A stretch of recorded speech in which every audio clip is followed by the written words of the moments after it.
Welcome, everybody, to the Island of Misfit Toys. We are one man down. Unfortunately, somewhere on the island of Trinidad and Tobago, Agent Hans Chow is trying to make his way back to his secret lair. So we might get to see Hans a little bit later today, but I'm going to introduce the two people who are joining me. And the one for the second time, the two-time return to the Island of Misfit Toys, Mr. Matthew Comstock. How are you, good sir? Hello, good evening. And the man who's in everybody's chat and a YouTube celebrity without even owning a channel. He is known for Calvin and Hobbes, and also for being the expert and the president of the biggest fan club for Megaforce that there is, Mr. Gas. Hey, what's going on, people? Glad to be here. So this is a Bird Force episode. Oh, yeah. All of us really got to know each other from G.I. Joe Berg. So I am honored to have these two gentlemen join me today. Hopefully we'll get to see Mr. Hans Chow, because I need to bring some beauty to this show every once in a while, because you got to get sick of looking at my ugly face, but that's all right. Ouch. That's okay. But today we're going to be talking about collecting, and let's be honest. Has the bubble burst? Do we have too much stuff? Are we at the end of this golden era of collecting? So I want to get your guys' feedback first, and then we'll roll into some of the questions that we want to answer today. And then what we'll do is we will say hello to everybody in the chat. But for you, Matt, what do you think? Are we in that bubble phase? Yes, everything all at once. Let's just take G.I. Joe, for instance. Look at all the stuff we have for G.I. Joe. Okay. We've got classified in the 112 scale. We've got Super 7 doing ultimate figures that are 7 inches. I have no idea what scale that is, but that, have removable hands and all kinds of accessories, et cetera, et cetera, et cetera. You've got Super 7 also doing the reaction figures with the Sunbow looks. Now they only have 5 points of articulation, but some of us bought them just because of the Sunbow aesthetic. I don't know who that is. Yeah, I know I'm guilty of that. And then you've got the Haya toys that are coming up that look like they're basically going to be as detailed as classified figures, but on a 1/18 scale. So a person could go broke just collecting G.I. Joe. And if that's not enough, you've got all the Masters of the Universe stuff out there. I was never a fan of that, but I know it has a huge fan base. And those toys seem to be killing it. And then you've got Star Wars with Black Series and, the Vintage series that have a little bit more articulation than the old school Kenner figures. But, also you can go broke doing that. Don't forget Mezco, and then you also have, was it 3-0 for 112 scale for Joe too, plus O-ring, plus whatever else that they're going to bring out. So much. Gaz, what? Oh, sorry. I'm not Go ahead, really Matt. sure about O-ring though. We didn't hear anything about O-ring at PulseCon, did we? I have some negative news for the Haya toy line. Unfortunately, yeah. I heard that it's only going to be in the Asian market. It's not supposed to come to the States. That's what I'm hearing. That's what I heard. So that makes absolutely no sense. Exactly, yeah. So it's either Hasbro is going to do their own. Maybe they'll take those and make them the retro line, or continue with the O-rings. I don't know, but that's what I heard. I don't know if it's true. I just heard it. Well, that would be another thing, talking about social media. So do you think that we've reached that bubble, Gaz? I think personally, I don't feel like there is a bubble. I think those people that are collecting multiple lines are in a bubble or a financial crisis because of, shipping costs, inflation, all that jazz, right? So I think those people in the bubble, because they have to decide what they want to buy. And you walk into a toy store and you say you want everything. Yep. Some of these collectors are like that. But myself, And I know you, Ryan, you only collect classifieds. I only collect vintage and classifieds, and I'm limited back on my classifieds anyway. So for me, there I don't see the bubble, but I think for like the ultimate collectors, the guys who are collecting Motu, Super 7, all those different lines, I think that bubble for them, it's more of a financial bubble.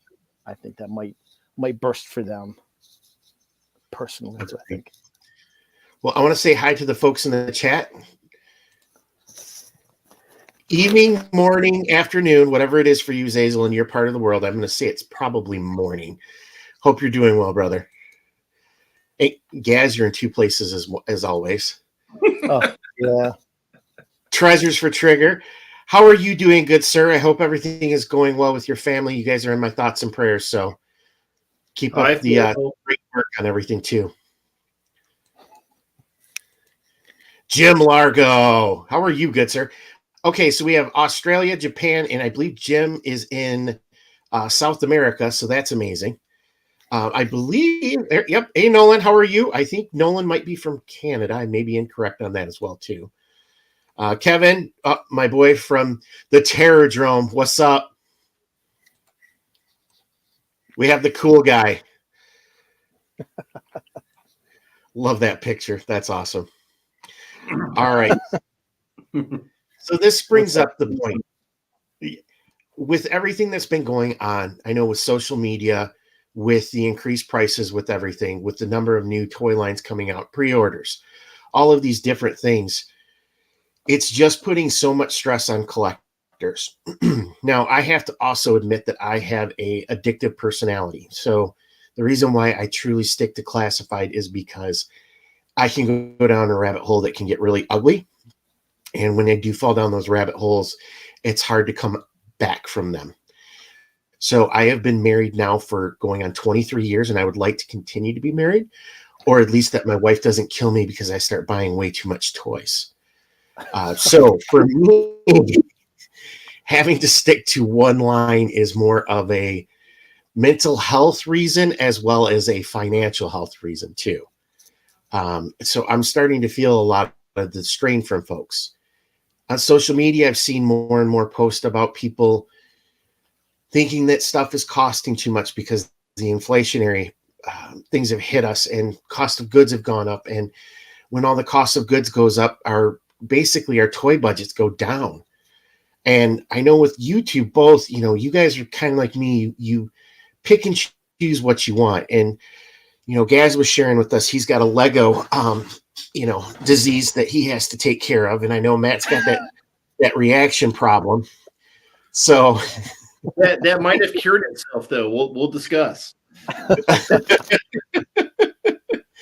But I think it's, as a Joe fan too, I am so gun shy about the brand because it's been stop and go, over and over and over again that you just are waiting for that other shoe to drop. But, it just seems there's a lot of negativity out there. I want to talk through some of the stuff that I think we're all dealing with and have a real conversation on it. So Matt, what do you mean by your reaction? What's going on with that? I think I've got all the characters I need now.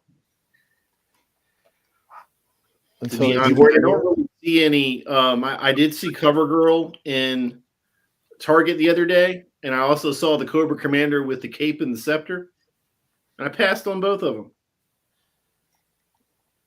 And yeah, I was sitting there thinking, I had them in my hand, and I was like actually walking to the registers, and I just started thinking about it, and I'm like, I've got two reaction Cobra Commanders. One is like the perfect Sunbow replica, and then the other one just has, his uniform is more of a navy blue than that Cobra blue that we're used to. And I'm like, why do I need another one? And, the CoverGirl, it was like, I didn't really like CoverGirl as a blonde anyway. Yeah, because I had the Wolverine before the mass device came out. And probably 6-year-old me is probably like, she's not supposed to have blonde hair. She's supposed to be a redhead. Was she in all green? Because like that version of her is in green, right? Yeah. Yeah. Well, I mean, it's basically like she appeared in the Mass Device. I am not a Super 7 fan, but I will say this about Brian Flynn. He has embraced that cartoon, and he is really bringing out those figures. So, but I appreciate where you're coming from. Like, I think I've got everything that I need. You're doing that picking and choosing instead of like I have to have everything. So, yeah. Ladies and gentlemen, no, yeah, is he here? 4 become 1. I'm Mr. Hunt, Celebration defense, please. I was so hungry I almost dipped a Twinkie in barbecue sauce and ate that on the road. It was terrible. It's about as desperate as I've been for food in a long time.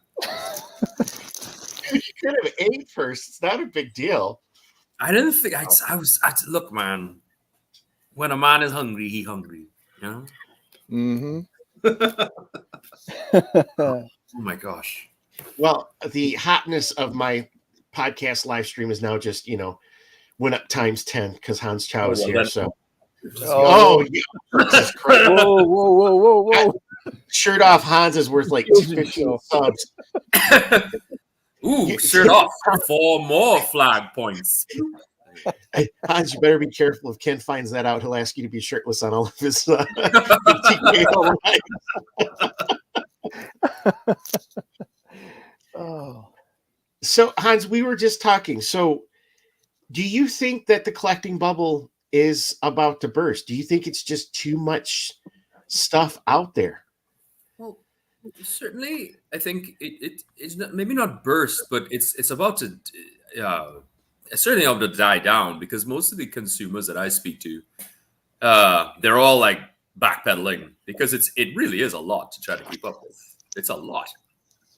I mean, even I myself, with all the new releases coming out and everything, I kind of feel this like, okay, well, that's enough. And then now I kind of, where do you store it all? Where do you play with it all? So, maybe not burst just yet, but very soon. I mean, maybe they're like cycling us out, perhaps, the older collectors. But I'm not entirely sure. I'm not too big brother about this, but maybe in a year or two it'll burst. But I think right now we're certainly the bubble's reaching capacity. Yeah, because I agree with you on that completely. I was looking at what Hasbro has. So you have Indiana Jones, you have Dungeons and Dragons, which is new. You have Mighty Morphin Power Rangers. You have G.I. Joe, Star Wars, Marvel Legends, starting lineup, Fortnite. And I feel like I'm forgetting another one. Then you have Transformers. Thank you. Yes. I mean, and Nerf and all of that stuff. But, that's 8 toy lines just from one manufacturer. And then Mattel has been soaking the market with this He-Man stuff from classics to WWE to the new cartoon. And, they're just hitting it really hard. And that's hitting that nostalgia feel button for folks. And then, Super 7's doing, Silverhawks. They're finishing up with their Mutant Ninja Turtles, which, Turtles is being made by it seems like 10 different companies right now. Probably not that many, but it feels like it. Mm-hmm. And then McFarlane is just flooding the market with these DC figures like every other day to go with this Spawn, to go with the Fortnite, and I'm not even talking about Jazzwares and, Hiya Toys and all of the other ones. Well, it's sort of reminiscent of the 80s when we had so many toy lines to choose from. Yeah, and I think we do need shirtless Hans. I think with the 80s, our young minds, we were like, ooh, new toy, ooh, new toy, ooh, new toy. And collectors are like, new toy, new toy. Oh, I've got money now. I can buy them all. Exactly. Yeah. You just have to have like a eureka moment like Matt had, where he said, walking down to the register with those 2 reaction figures, and said, "You know what? I don't really need these." So you won't put them back. That's Can you imagine? Can you imagine being an 8-year-old and being like, "Oh, I really don't need these figures. That would have never have we were happened." kids, and that's what our parents are for. You can't have that Fantasy Mountain thing from Motu because it's too expensive. So now you're like, I can't afford it because it's too expensive. Well, maybe you shouldn't have it then because you can't afford it. Yeah. You know, it's more or less like the bubble, like I was saying, the bubble. I don't think there is a bubble, but I think there's a bubble for those collectors that need to collect everything because they're toy collectors. You know, you don't need everything. You just want to get everything. For what sake? To have them or to flip them or what? You know, it's like buying 2. I know, Ryan, you buy like 2 classified, 1 in a box and you open one, right? But Yep. you know, when you have somebody who collects multiple lines and they're buying 1 and 1, you know, you don't need all that stuff. You know, when do you say I've had enough? But if you're a collector, you want to collect it all. I can't imagine some of the houses. I mean, you see some of the collectors rooms and stuff, and they're amazing. And then you see some of them are like, I'm not collecting anything anymore. I'm happy with what I have. And then you have the ones that are just like, I got to get all the new Super 7 Turtles at $50 a whack. I mean, like, whoa, you know, slow down a little. I think it goes back to that. You know, we were programmed in the 80s to collect them all. On the back of the G.I. Joe action figure cards, you know, it had that whole, you know, almost like this library of all the figures for that wave. And you're just like, okay, I need to get him. And as adult collectors now, we can do that. Right. I know personally for me, when I was collecting the 4-inch Joes, it was that dopamine rush you would get for finding them at like either a flea market or a vintage toy store or finding a great deal on Evil Bay. And, you know, I would get that hit of like, yeah, I got it. And then I would get it in the mail and I would open it up and I'd look at it and then I would put it in a baggie, seal it up, and I'd put it in a drawer. And then I would go on my next hunt. And I think for me, when Hasbro said, "Oh, we're going to do retro Joes and we're going to go O-ring," I said, "Okay, you're getting rid of the 4-inch. I'm not happy about that, but if you go O-ring, I'm okay with it. I'll start collecting those." And then it was modern that they called retro, and I was pissed because it was all figures that we had. And so I'd made that decision to just say, okay, I'm done. I'm going to, you know, the 112 scale is where they're going. I had already started collecting MCU figures. And I said, if I'm going to do G.I. Joe, I can't do everything. So I got rid of all my 1/18 scale, the 4-inch figures, and I sold off all my MCU stuff so that I could buy my, you know, the classified line. Because I knew that I couldn't collect all of them because I'd just go nuts. But I think that fig hunt was also a problem, you know, that dopamine. And I think, Matt, you hit it, like you went into your Target and you found those figures, right? And you probably got that like, oh, I found, yeah, these are good. And then you're like, I don't need them. Well, I mean, it was just the fact that I wasn't expecting to find any of those because the shelves have been so bare. I mean, I can't tell you how many times I've gone to Walmart and Target and I see the same, when I go to Walmart, I see the same Lady J figure that was there, classified figure that was there 6 months ago. or I see the Return of the Jedi Lando Calrissian that's been there for 6 months. Not the Gamorrean Guard version, but the general version. The Cloud City one? You know, with the uniform and the cape and all that. You know, it's been there for 6 months. So yeah, I mean, when you go to a Target and you're actually like, oh wow, they have these figures. Yeah. But you know what you were talking about before, that's like a classic example of buyer's remorse. You know, you're like, oh, I got this, cool. Now I'm gonna put it in put it in a bag and put it in a drawer. Yeah. That's complete. But It I made think me start in a way because ahead. it makes you focus on what you really want. Sure. I have a very different problem to you guys because my stores don't carry anything that I'd be interested in really buying. There's one store, right? And if he doesn't have it, and the thing is like, even if there are 5 guys like me, they're very thirsty for those figures he might bring. So it's really kind of a melee. And he tries to bring in for everybody, but the duty and the expense to bring it down is very difficult. And I don't blame him. Guy tries his best. We are a third world country. He is but one man, one very nice man. But so I never get that feeling of, I get the feeling I constantly get is, oh, damn it, Andrew got here first. And Andrew will then put his stuff up. Look what I got, you B word. I want that back, but, and then now I have to go find. And then what happened is I discovered the internet, and then I discovered PayPal, and then I discovered a bunch of other things. And then I was like, oh, well, I could order my own stuff. I could bring in my own stuff. Then you check the prices and you're like, oh, well, that's okay. And then the exchange rate does a backflip on you, and then you have to add duty to it, and you realize you're better off bringing it with somebody else. But you still, because you want it, you don't know why, there's an unreasonable need for it, you will go ahead and you'll still bite that bullet, and then you get the stink eye from your wife later because she was the one who received the package, the duty and the cost of the item.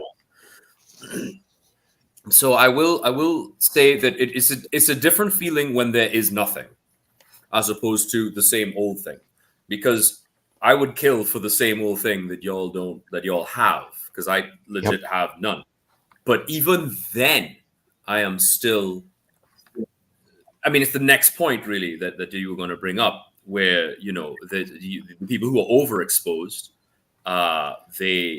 they're constantly putting stuff up, and look at this and look at this, and here's a review, here's a pre-review, here's a pre-release, here's this, and I sit down there and I gorge on these things. And the battle bonus starts, and the credit card trembles, and the wallet flips open, and the pre-orders begin, and then the weeping and gnashing of teeth and the stuff, and and then my wife is in the other room polishing the brass knuckles because I promised I'd only get one, but I've got all now. So it's a different problem for a different universe. Yeah. Hey, you Ryan, think the pre-order? You bring up Phil's comment about credit cards. Amen, yes. Brother. Yes. The spending of money one. Nolan made a good point too, and we're going to talk about that when we go into talk about social media. But yeah, credit cards, pre-orders, because you just pre-order them and you don't get charged until they ship. And right now, you don't know when stuff's going to ship because freaking, pardon my French, but the damn shit's still not straightened out, and you don't know when you're going to get your crap to hit the port, to hit wherever else to get shipped to you. And then all of a sudden it's like 15 charges hit, and you're like, oh damn, which one is this again? Let me go look. Let me, and then you're playing, and Hans, I understand this is I'm bitching about something. You're like, I just want freaking toys. Okay.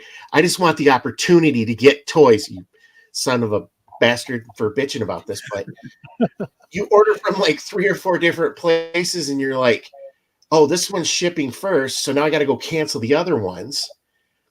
Today I got a notice from GameStop that they were shipping Crocmaster, and I'm like, did I order that Crocmaster from them? And sure enough, I had an order out for Spirit, Crocmaster, and Storm Shadow from them, and I'm like, I don't remember ordering that, but I better cancel the other. Why you got a spreadsheet, Ryan? Or I'm sorry. Is that like such an accountant thing to do that I put together a spreadsheet for all this? But Matt, that's what I mean by like, this is how crazy that it is that you have to have a spreadsheet of all the places that you ordered the figures from, because you want to make sure that you get them first. And Hans is like, I just want the figures. I don't care when I get. I can't even do that. I only order from one place. Big Bad Toy Store is the only place that ships down here. So I have figures that won't be out till April and May next year. And I'm just like, I'm happy sitting on it. But if they decide to can my orders, well, I'm going to look at it as a blessing in disguise because you know what? Speaking of which, who got an email this morning from Target saying that you need to approve yet another delay for let me check because I just had one. Outback, who I like to call Sam Elliott Outback, but that's just me. I got one of those. Normal Outback is Delta Force Chuck Norris. Old man Outback is Sam Elliott. I didn't get one, so mine must be okay. Yeah. My local toy dealer just got Wave 4, whatever it was, the one with Spirit and Storm Shadow and the Cobra Officer. And there are 5 of us who collect, and we kind of had to draw straws almost. So it was like, all right, well, who has money? And anybody who didn't have is immediately out of the pool. So we were all just kind of like, all right, well, who likes Storm Shadow the most? Who got the last thing? And it kind of, because even though like you guys are international, to me, is like there's still kind of like a, I don't want to say chivalry, but there's a code. There's certainly a code. And I think that if nothing else, that's valuable, I think. Because I opted out this time. I probably could have bought all 3 figures and undercut all of them. But, I think that's quite nice, honestly, to have like a nice community like that. It would be nice if people here were that civilized, Hans, but you've never been to a Target at 6 a.m. on a Saturday to find that you're the 4th one there looking that's going to have to fight over 3 Baroness figures. No, I'd win that fight. I've been looking for Baroness for a while. But yes, that's I've heard horrible stories about trying to get. You need a Baroness still? No, he's looking for the card. You kind of screwed up your face a little bit there, and you're like, still, yeah, I do. You want the carded one? All right, do I want it? Yes. I have guys looking for it too. Yeah. I mean, I feel like I don't know what the word is, but I feel like whatever the word that I can't remember or think of is.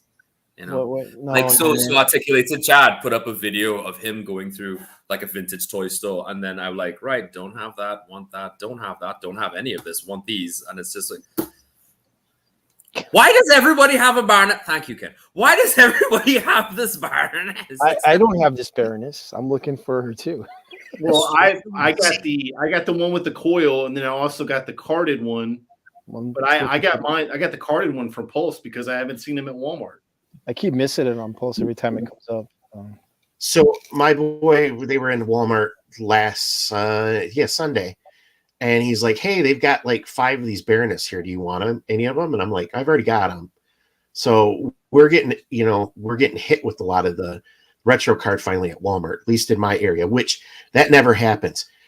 I've only bought one MFN classified figure in a store, and it was Gung Ho at Walgreens. Haven't been able to find any of them anywhere else. All of mine have been ordered. Yeah, I'm like Hans. I don't have like multiple places that I go to. I either go to Pulse or BBTS. Those are the only 2 places I order from. I don't even go into Walmart or Target anymore. I haven't stepped foot in there one in a while. I don't even bother looking because I know there's gonna be nothing there. And I go to a vintage toy shop, and that's where I get my vintage Joes. And they actually have classifieds in the shop. So I mean, it's like I can get them there if I wanted to, but I'm ordering them online. I don't even bother with this hunt anymore. There's nothing in it. So I don't know if you know about it as a game called Warhammer. It's a Games Workshop products, right? And when I collect that. I discovered it when I returned to Canada to see my grandmother, and we went to the store, and I was fascinated by this little game where you play with miniatures and stuff like that. And when I went back to university, we would meet at the store, and I mean, I wouldn't buy anything, but I would sit there and I'd play games, and there was kind of a culture of the whole thing. And I mean, there's always like, I don't know what the word is, but I sort of missed that about Canada because every Wednesday, I think, was comic book day. And so we go and we'd meet all these new people, and you'd see who was reading what, and you'd strike up a conversation. You find that kind of locality with everybody. And that's one thing I really miss. And was one thing I really value. And like, I value it so much. I'm willing to do this whole thing, this river dance, to get up there to spend time with all these other Joe collectors in Joe Fest, you know. And I think there's a dehumanizing aspect to only purchasing these things online, and the fact that the circulation is so poor and you can't get it at like your mom and pop stores and your comic book stores and stuff the way that you can. It kind of annihilates the culture for the thing, which is kind of an advertising methodology in and unto itself. Because every time I showed up on Wednesday for comic books, this is like Pursuit of Cobra was kind of coming out. So they had like the Pursuit of Cobra figures on the rack. And I was like, the joy and whatever that I would get, you know, whatever it was, go home and play with it when I really should have been doing university work. But, you know, I paid, I do what I want, you know, and we are kind of losing that, I feel. To quote that movie, Apes Together Strong, you know, we kind of lose that bond. And that sort of brought us together as we play as a group, yeah? And I think that's one thing that Hasbro is kind of underestimating a little bit. Like, they forgot they've sold, not just Hasbro, all of them. They've forgotten that they're really selling toys, so that the toyetic aspects of these toys is really decreasing a lot, and the display value is really going quite high. Also, there's no media, no encouraging, no imaginative play, none of these sorts of things. And they are really stabbing themselves in the foot, ultimately, by not allowing their what's it called again, their supply to kind of be a little bit more far-reaching. But I understand, of course, the financial concerns that they would have as a multi-billion-dollar corporation. But I think in the long run, at least as an individual who is starved for toys in general, it couldn't hurt, I suppose, to go into your local comic book store and be able to pick up some figures, or at least find a few figures that, you know, you wouldn't usually see around. And I don't know how to solve that. We've lost, you know, I was born in 76. So my sweet spot was from, you know, 1980 to, you know, 92, 93, right? In the States, we've lost so many retailers as well as distributors because the toy market and even shopping has changed, where it's went more towards online. Amazon, Walmart, it did a number on small retailers to just kill them. Comic books don't have those distributors that they can go to and buy from anymore. Like, I think Entertainment Earth is probably like one of the last big, you know, type distributors that a lot of these small mom and pops can go to get this stuff. And a lot of, like, my local store there in Back Again Toys, where they've taken care of me forever. But I know that he orders, like, from Amazon. He goes and hunts, and he, you know, marks it up a couple bucks. But he can't even, you know, find a distributor for a lot of this stuff because they're just not out there anymore. And, you know, with any of these manufacturers, whether it's Hasbro, Mattel, Super 7, McFarlane, you know, they need that PO before they can start building these toys. And I think for a lot of them, they're still trying to figure out how this market's going to work going forward, because in the States here, we have Walmart and Target. That's it. Mm-hmm. Kmart's gone. KB Toys is gone. Toys R Us is gone. Sears is gone. You know, your regional stores they're gone because they've been, you know, run out by these big conglomerates. And, you know, a funny story about Walmart is, you know, they told Levi's, you need to make your jeans cheaper so that we can get the profit margin that we want. And this is freaking Levi's. It's Levi's. Most of the time Levi's would go, we're not. Well, if you don't do it, we're not putting them in your stores. So Levi's ended up making their jeans cheaper quality. They moved their factories from, you know, where they were being made overseas so that they could build that margin in for Walmart. That's how powerful some of these retailers are to these manufacturers. And I think, you know, right now they're telling, you know, like Hasbro, Mattel, Super 7, all of these, you know, this is how much we need to make from these. And if you can't give it to us, then we're not buying it. And that's not just a one and done thing. Like, they're constantly raising the bar and wanting you to make it cheaper. It's not like, okay, well, I'll buy these figures at $10, so I can get my margin. Next year, it's going to be $9. But would the online sales system, say Pulse, see, I'm very ignorant of these things. Would that fix that problem? Well, it's basically Yes. their different. So, Yeah. it would. Because I have no problem ordering online. I mean, that's not, it doesn't hurt me any. The system costs the same, almost minus 100 of my Mickey Mouse dollars. But I mean, it's, I don't mind. I mean, as I said, I only have one mom and pop store, which is just not really a mom and pop. It's just a pop with like 7 kids. I don't want to get into that though. Anyway, yeah, and so and I don't mind paying a little 100 of my Monopoly dollars more for that. That's fine. But if Pulse could fix that, I mean, well then hell yes, bring it on, no problem. Because I'd rather pay Pulse and give Hasbro their margin than have the line die out completely, if you know what I mean. Yeah. Because they're just gonna, like Walmart and Target, you're just gonna cycle through, and I hear a lot of collectors say, I'll just wait till it goes on clearance and then pick it up then. And that makes the toy line look bad when they're just buying all this stuff on clearance. So they're saying, well, these aren't going to sell unless they're on clearance. So why would we get these? That's how somebody picked up a couple of retro his tanks. Yeah, exactly. Who that person is, but. Well, I'm not saying it's a bad thing, because you always want to look out for your own wallet and stuff like that. But if you're trying to support the line, and if you complain about how the distribution sucks and Hasbro got to get their shit together, it's actually the opposite. It's Target and Walmart not buying enough product and not letting it sit on the shelf like Toys R Us did in the 80s, because they had a deal with Hasbro, and they can let that stuff sit in the building for a year, because they know eventually it's going to sell, especially birthdays, Christmas comes around, G.I. Joe is going to fly off the shelf. But they're not buying enough, and they're not going to let them sit in that little 4-foot, 2-foot section that they give them for that long, because they want to cycle it out and put new stuff that might sell. Like if He-Man's selling, they're gonna open up Motu a little bit. Or if Transformer starts to sell, it's going to creep into G.I. Joe section. And the next thing you got his tanks on clearance because nobody's buying them. Yeah. I did buy one at full price. I just happened to pick up a few other ones on clearance when I was in the store one day. Yeah. So it's I don't know. It's a vicious cycle. I mean,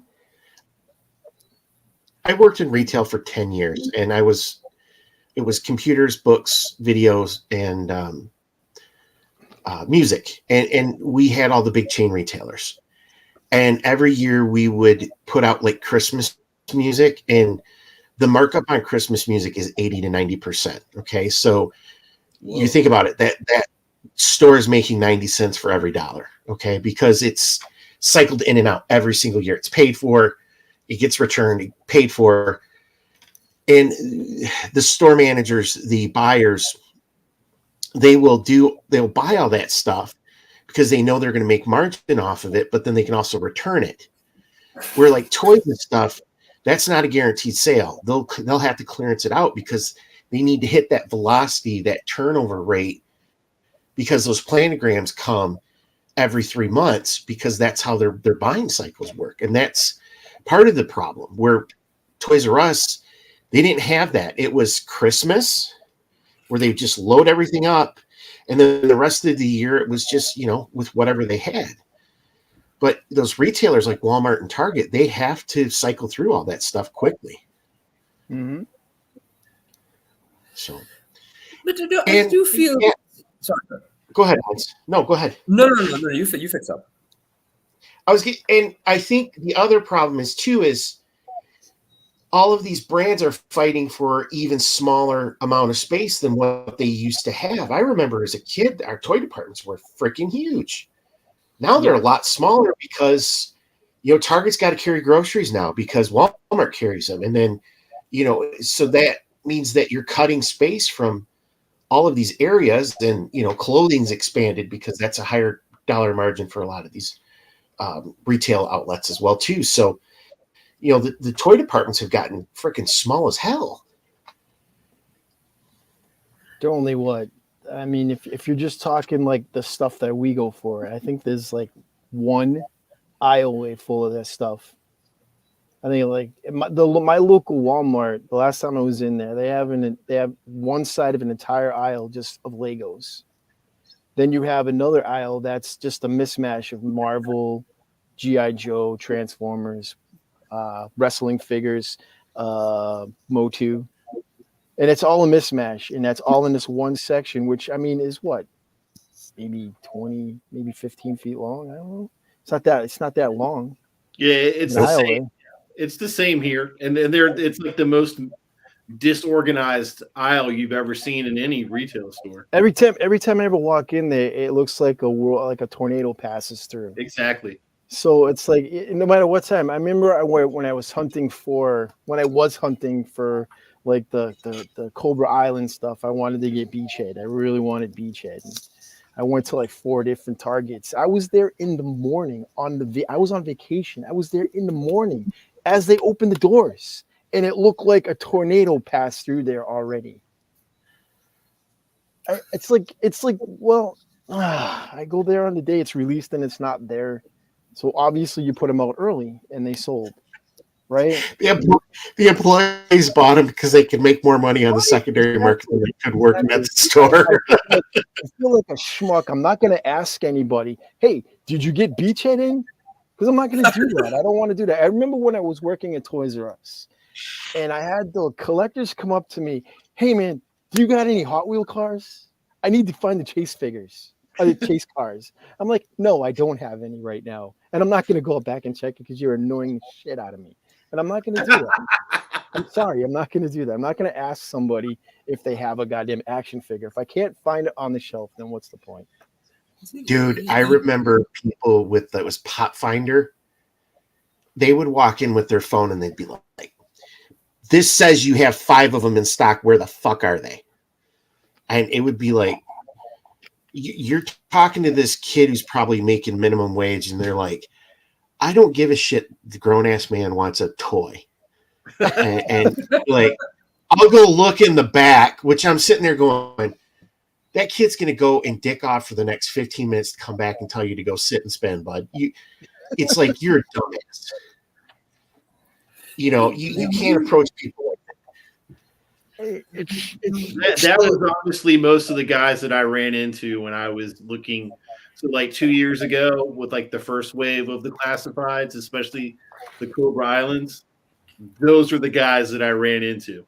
It's like I would use Pop Finder to see if they maybe had it, but like I would go in and if it wasn't there, I'd just leave. Yep. Yeah, that's my take on it. It's like the thrill of the hunt is gone because there are too many people hunting, and when they find them, they're buying them all. They don't leave anything on the shelf. My wife and I, we went to North Carolina to visit some of her family about 6 years ago, and we went to, I don't know what it was. It might have been a Walmart, but I was looking for a specific Lego set, and I can say that with confidence with this group of people. Because I was to speak to anybody else, I would sound ridiculous. But anyway, I was looking for a specific Lego set. And we walked in, and there was a lady in an apron there. And I approached her, and I was like, hello, do you have this Lego set? And she was like, I don't want to do her accent because I'm afraid. But I feel like it would improve this. And she was like, oh, look, child, I'm going to go in the back for you, and I'm going to check.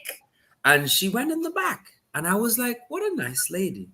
And a little while later, about 10, 15 minutes, she said, well, the pallet ain't unloaded yet. But if you wait a 15 minutes, I could get someone to handle it for you. And I was like, yeah, sure, let's do that.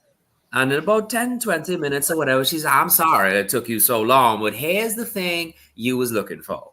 And I was like, thank you. Wow. And then I kind of left with my Tony Stark Commander and Assault Lego set, and I was very happy. And my wife looked at me and said, are you she, like a mother would look at their child and say, are you happy now? I'm very happy. Can we go home now, mother, so I can build it? But I think maybe it was just in a backwater place, perhaps, I can't remember the name of the area. Perhaps it was much more peaceful, but there was nobody there, and she was quite nice about it. I feel like you guys all live in New York, because I always hear that New York Well, people are very not nice. Now I feel I have to defend what I just said about collectors and Toys R Us. These were people that would come in on a daily basis, so you knew them on site. Oh, And they would always try to butter up to you, like, "Hey, how you doing? How's it going? Well, it's this and that and this and that. Hey, do you have these?" It's that kind of situation. Like you would see them every time. Every time it's the same group of people. And Hot Wheels collectors are a different breed as it is.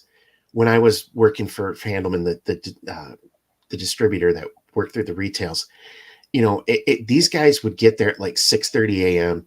as soon as the store would open, or if they were open 24/7, as soon as the night shift was done stocking, and they would go through every Hot Wheels that was on the peg to get they're called, I think, treasure hunts. That's the ones they're looking for. They would leave a freaking mess. Yeah. A mess. and like, hey, Gaz, can you go clean up the Hot Wheels section? And I'm walking back there looking like Calvin, pissed off because mom won't let him mom won't let him stay home. It's like, what the dude, you clean up after yourself. And retail folks, when back in my day, you had people, you'd have a couple people that would work each department, so they knew where everything was. Yeah. And you treated people with respect, and that's the biggest thing. Now you've got this poor person covering Target who's covering 4 departments, and they're trying to do everything they need to, and you get 15 bitchy ass men coming in looking for a toy, treating you like garbage, giving you the stink eye because they think you're hiding them in the back because you're evil, and you're going to go put them on Evil Bay, and they're going to have to pay hundreds of dollars for this magical toy we've got to have. Or they're finding them, and then they walk like to a random part of the store and they hide them so they can come back later to get them.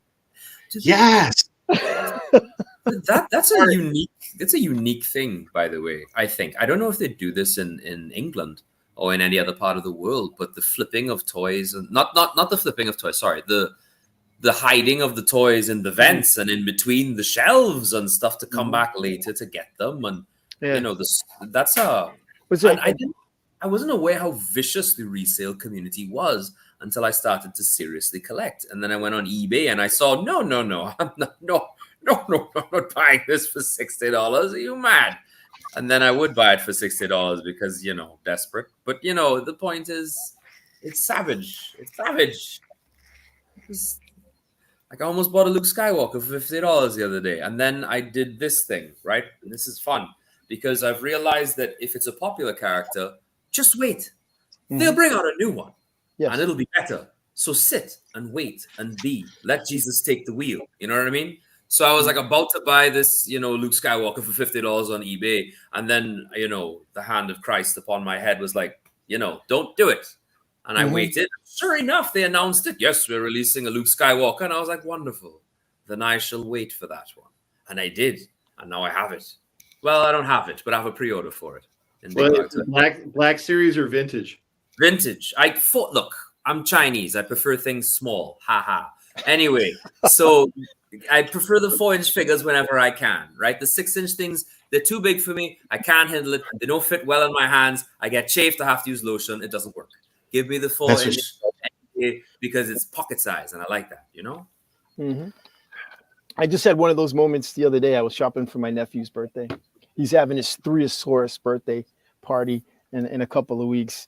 So I'm like, he's really into dinosaurs. So I bought him this really nice Playmobil Dinosaur Set. Comes with a T-Rex, a couple of raptors, and a little quad racer with a guy, right? So I think he's gonna enjoy this. While I'm shopping, because I'm looking Playmobil, what pops up? The Knight Rider kit with Bonnie, Michael, and Devin. And I'm like, ooh. Popped it in my cart, checked out, bought it, and I'm sitting there going, why did I buy that Knight Rider? First of all, I mean, it's awesome. Do I really need it? And then I'm looking around. Where the hell am I going to put it? So I went back on, and I canceled the buy. And I'm like, I can't. No, I can't. I can't do it. Maybe later, but not right now. That's a valuable logic that I think a lot of people don't have, or at least they've lost. Because as Matt and Ryan both said, that we are very much these 80s kids, and we never really got that much older. We just got taller, and we changed the toy and the chocolate in our hand for a bear. Beyond that, we're still extraordinarily compulsive. It's like, oh, G.I. Joe, yeah! And then that's kind of the logic we apply. Well, see, that's why I like where I am right now. Right now. I mean, I have these little moments like that Knight Rider bit, but like when I'm shopping G.I. Joe, it's like what I deem is cool in my eyes. Well, vintage. I think the last vintage guy I bought was like, wow, it must have been like a month ago with Shipwreck. I go like every other Wednesday to my shop and I'm checking out all the vintage characters, and I'm just like, well, that one's all right. That's all right. You know, and in Classified, I'm the same way right now. It's like, I don't like that one, but I'm thinking that's cool. Like I passed on Serpentor because, well, I don't think he's cool. You know, and that's the way I am now, and I'm liking that. I'm liking that right now because now I'm not buying as much, but it still feels like I'm buying a lot.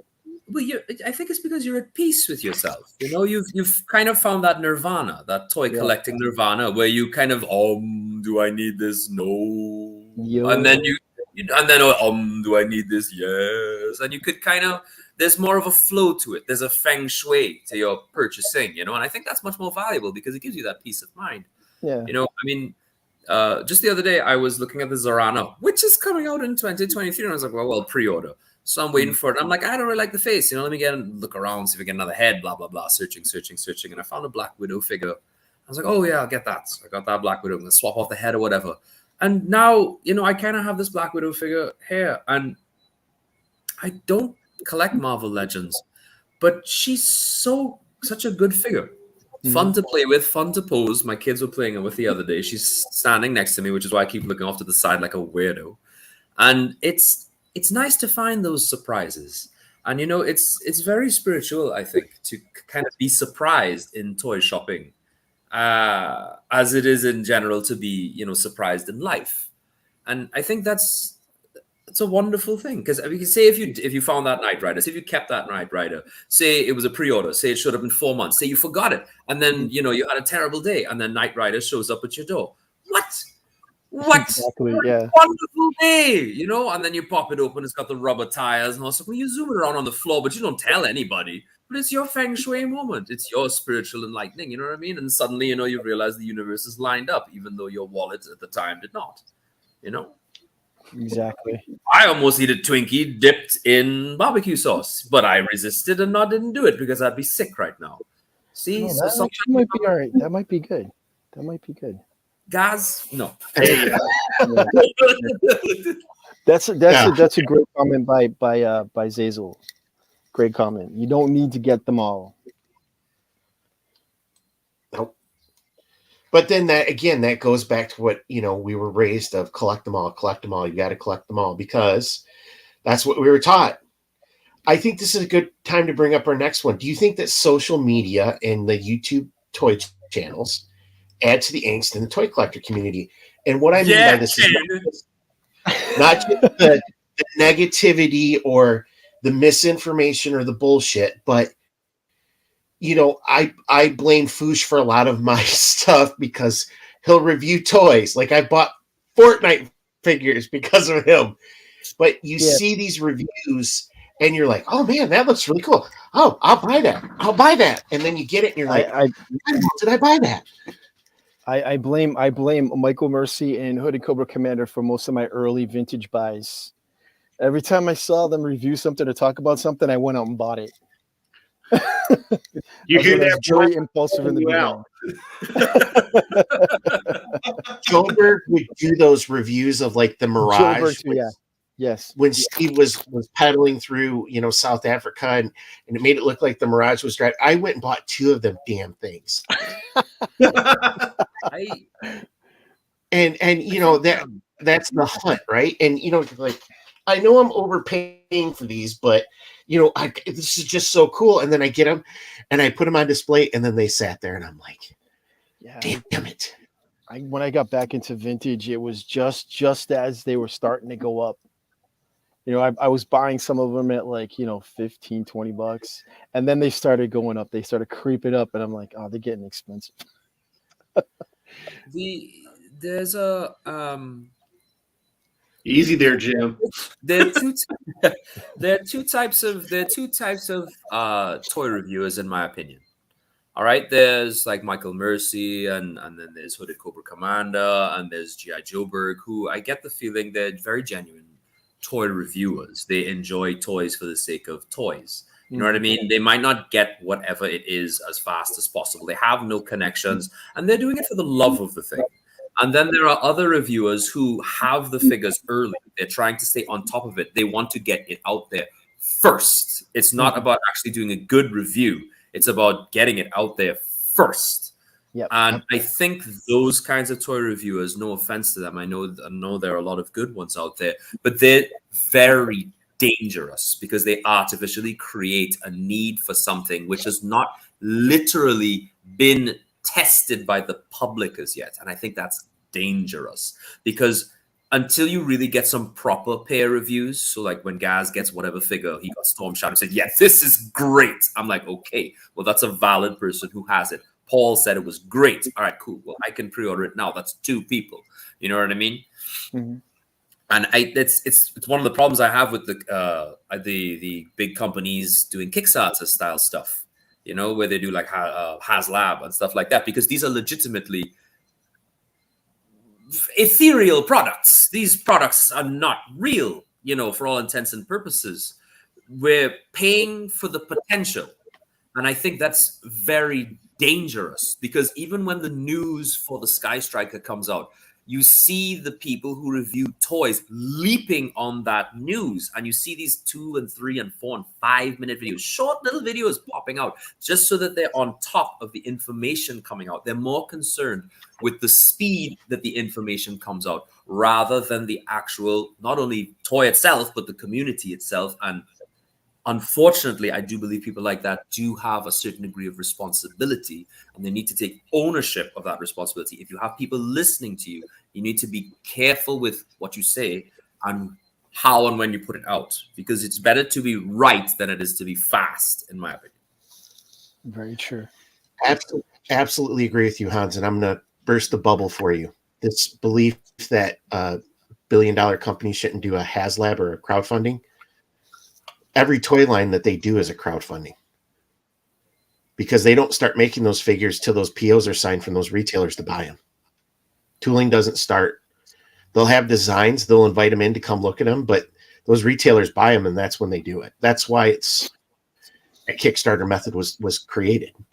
You know, the risk of, if you want this specific item, it's to bypass retail because retail doesn't want them because they're sick of clearancing all that stuff off. But even with the Joe line, when it first came out for classified, how you couldn't find any is because Target and Walmart bought such low quantities of them because they didn't have faith in them. And that's why they were so hard to find for so long.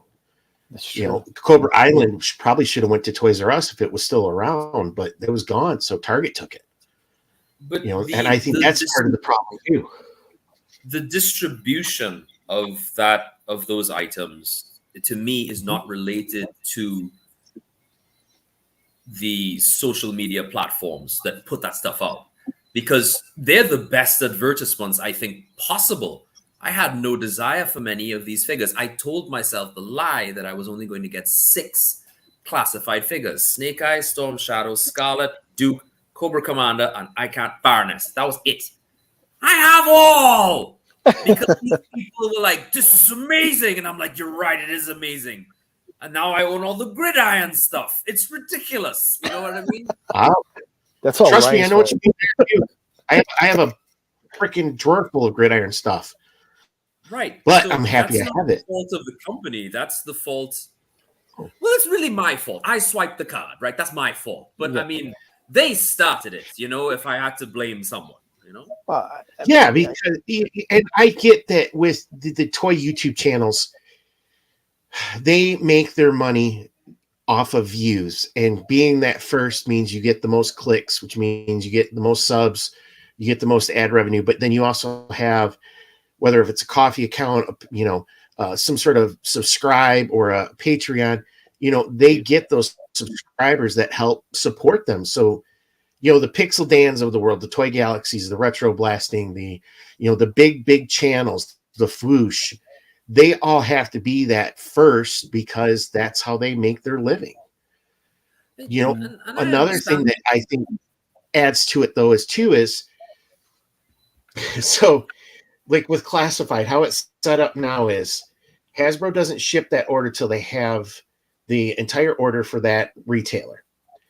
And BBTS has taken a beating for being the last to ship everything for so long.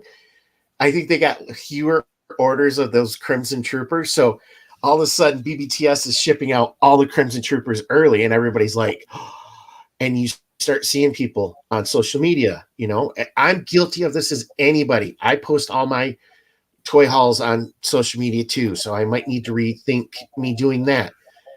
But that also helps drive like, I need that. I need to order that now. I got to have it. I can't wait. I'll pay extra for it now. Yeah, I fell in that hole with the Viper. I wanted the Viper so bad and I couldn't find them, and then I bought one off of eBay for an amount that I won't say.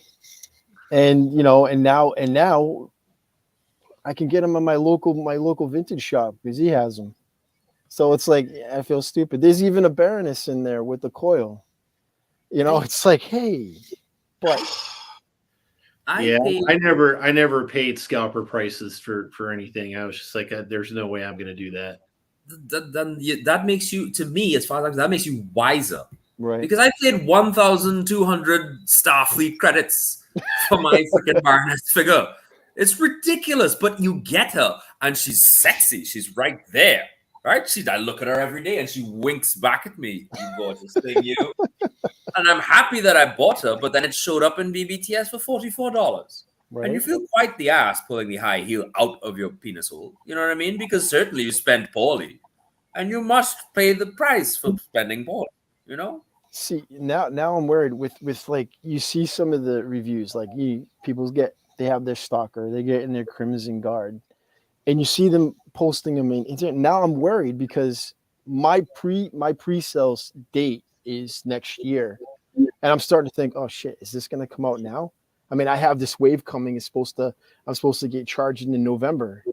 Is this going to be charged now too? Shit, I got to make sure I get the money in there. Yep. At least with the pre-sales, I have a bit of security that this is when it's coming out. So I just have the money around that time in there, ready to go.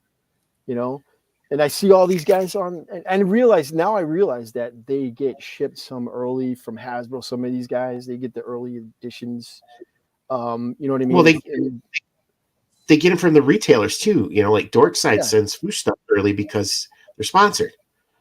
Yeah. So I mean, now I realize this, which I didn't know before I started actually, talking to you guys who have channels, that some people get the stuff pre-hand so they can review it to get it out there to create a buzz.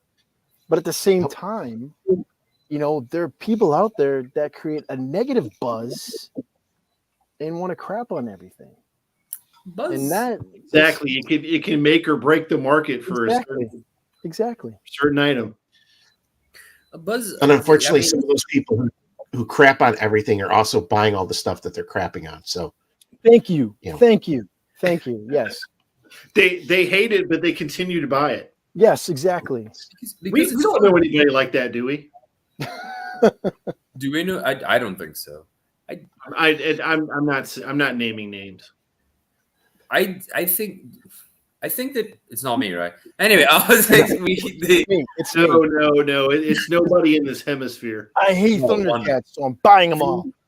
The thing about the negative reviews, right, is like you go on the old adage that there's no publicity. Sorry, there's no negative publicity. There's no good or bad, just publicity.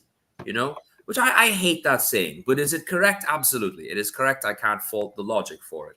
And negative reviews are a lot more, depending on how well written they are, they can be much more amusing to listen to, to have someone harp on a figure or to harp on a show. and I am guilty of laughing my tail feathers off at certain reviewers reviewing some toys negatively, certainly. But I'm not subscribed to them if they happen to pop in my feed. I give you a click and give you a look. But the permanent subscriptions that I have, and the ones you tend to talk to, are the ones who are more honest.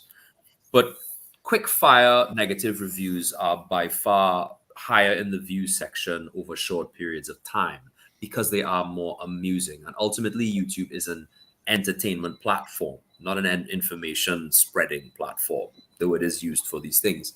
So I can see the whatever for it, the appeal. Because if you think about it, you put out a review, it's 10 minutes long, it's hyper negative, but very amusing. And then a month later, you put out another review and you put the YouTube face, never have I been so wrong. And you review the figure again. You've got double mileage out of the thing. You know what I mean? So that's, mindless flim-flammery and, smoke and mirrors and such. They play the game, and a lot of them play it very well. Well, I mean, the title of my show is The Collecting Bubble. Is it going to burst? I mean, it was clickbait. It's absolutely clickbait. Is it? It's how easy it is that you can do this. It was tongue-in-cheek of me. It was my smart-ass attempt at this. But, I think a lot of us are just feeling overwhelmed with everything that's out there. The angst is through the roof. And people are just continuing to add more fuel to that fire. And, that's what's driving a lot of this negativity, I think, in our community. I'm not saying we have to be all rainbows and sunshines and hugging it out and holding hands and singing Kumbaya by any means. But I think we need to be honest with ourselves and say, I know personally that I have to watch myself because I can go down a dark place. So I need to be cool. Even now I'm going, I don't need 4 troop builders of this. I only need 2, maybe 3. That's it. Because how much is too much? Like, I'm even starting to think, do I really need 1 to keep mint in box and then 1 to open? No, I can keep the new boxes because it's artwork. And I'm like, I can have 1 box and be cool with that.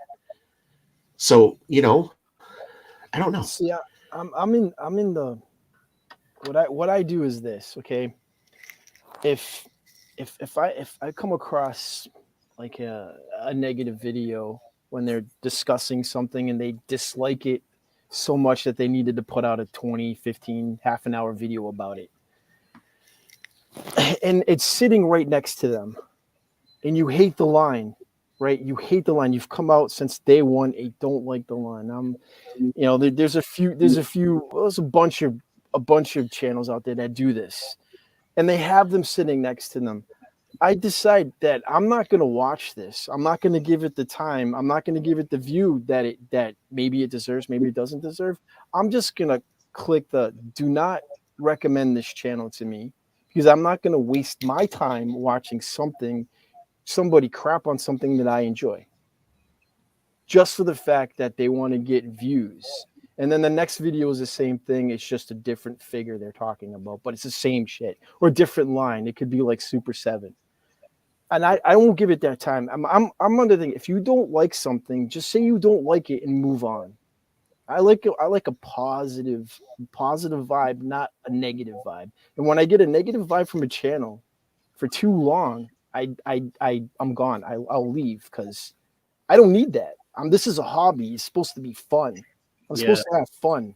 I want to talk to like-minded people who like things. I can disagree with somebody and say, I like that Haya Storm Shadow, but I know Hans doesn't. But we're not at each other's throats, right? Right. So for me, it's a positive vibe, and I want a positive vibe. I don't need to come on here and get a negative vibe on something that's supposed to help me relax, help me have fun, because I get enough negativity in my daily life. I don't need it here.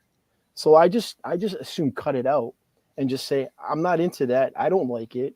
If you ask me my opinion on something, if I'm not in the line, I'm just going to say, I'm not into it. So I don't dig it.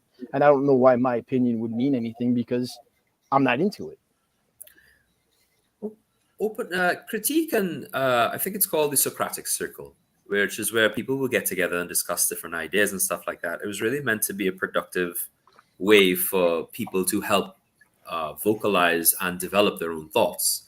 So actually developing, that the same thing that you just said, guys, where you can productively speak and change opinions and evolve opinions is really, the social aspect which we would want from a toy community, from YouTube channels. So we'd want, this feedback. We want this communication, so we can not only evolve our ideas but have a conversation and establish relationships and that sort of thing. And over negativity, unfortunately, is also very contagious, and it tends to draw other people to them as well, and they gather their own followings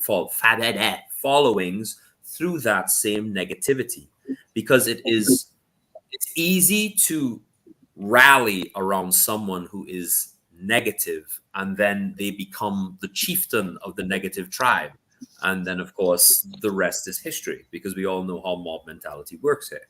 Yep.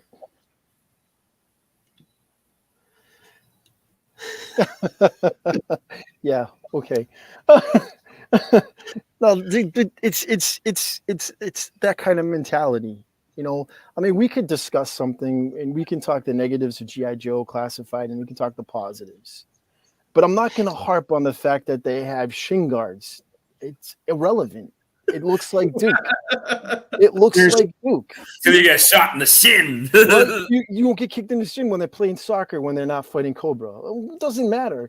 Nerf guns. Is it really that important? Because we all customize our figures anyway. So is that when you guys played vintage G.I. Joes, did your Joes have the guns they came with, or did you give them the coolest gun possible with the guy? Well, no, because I lost most of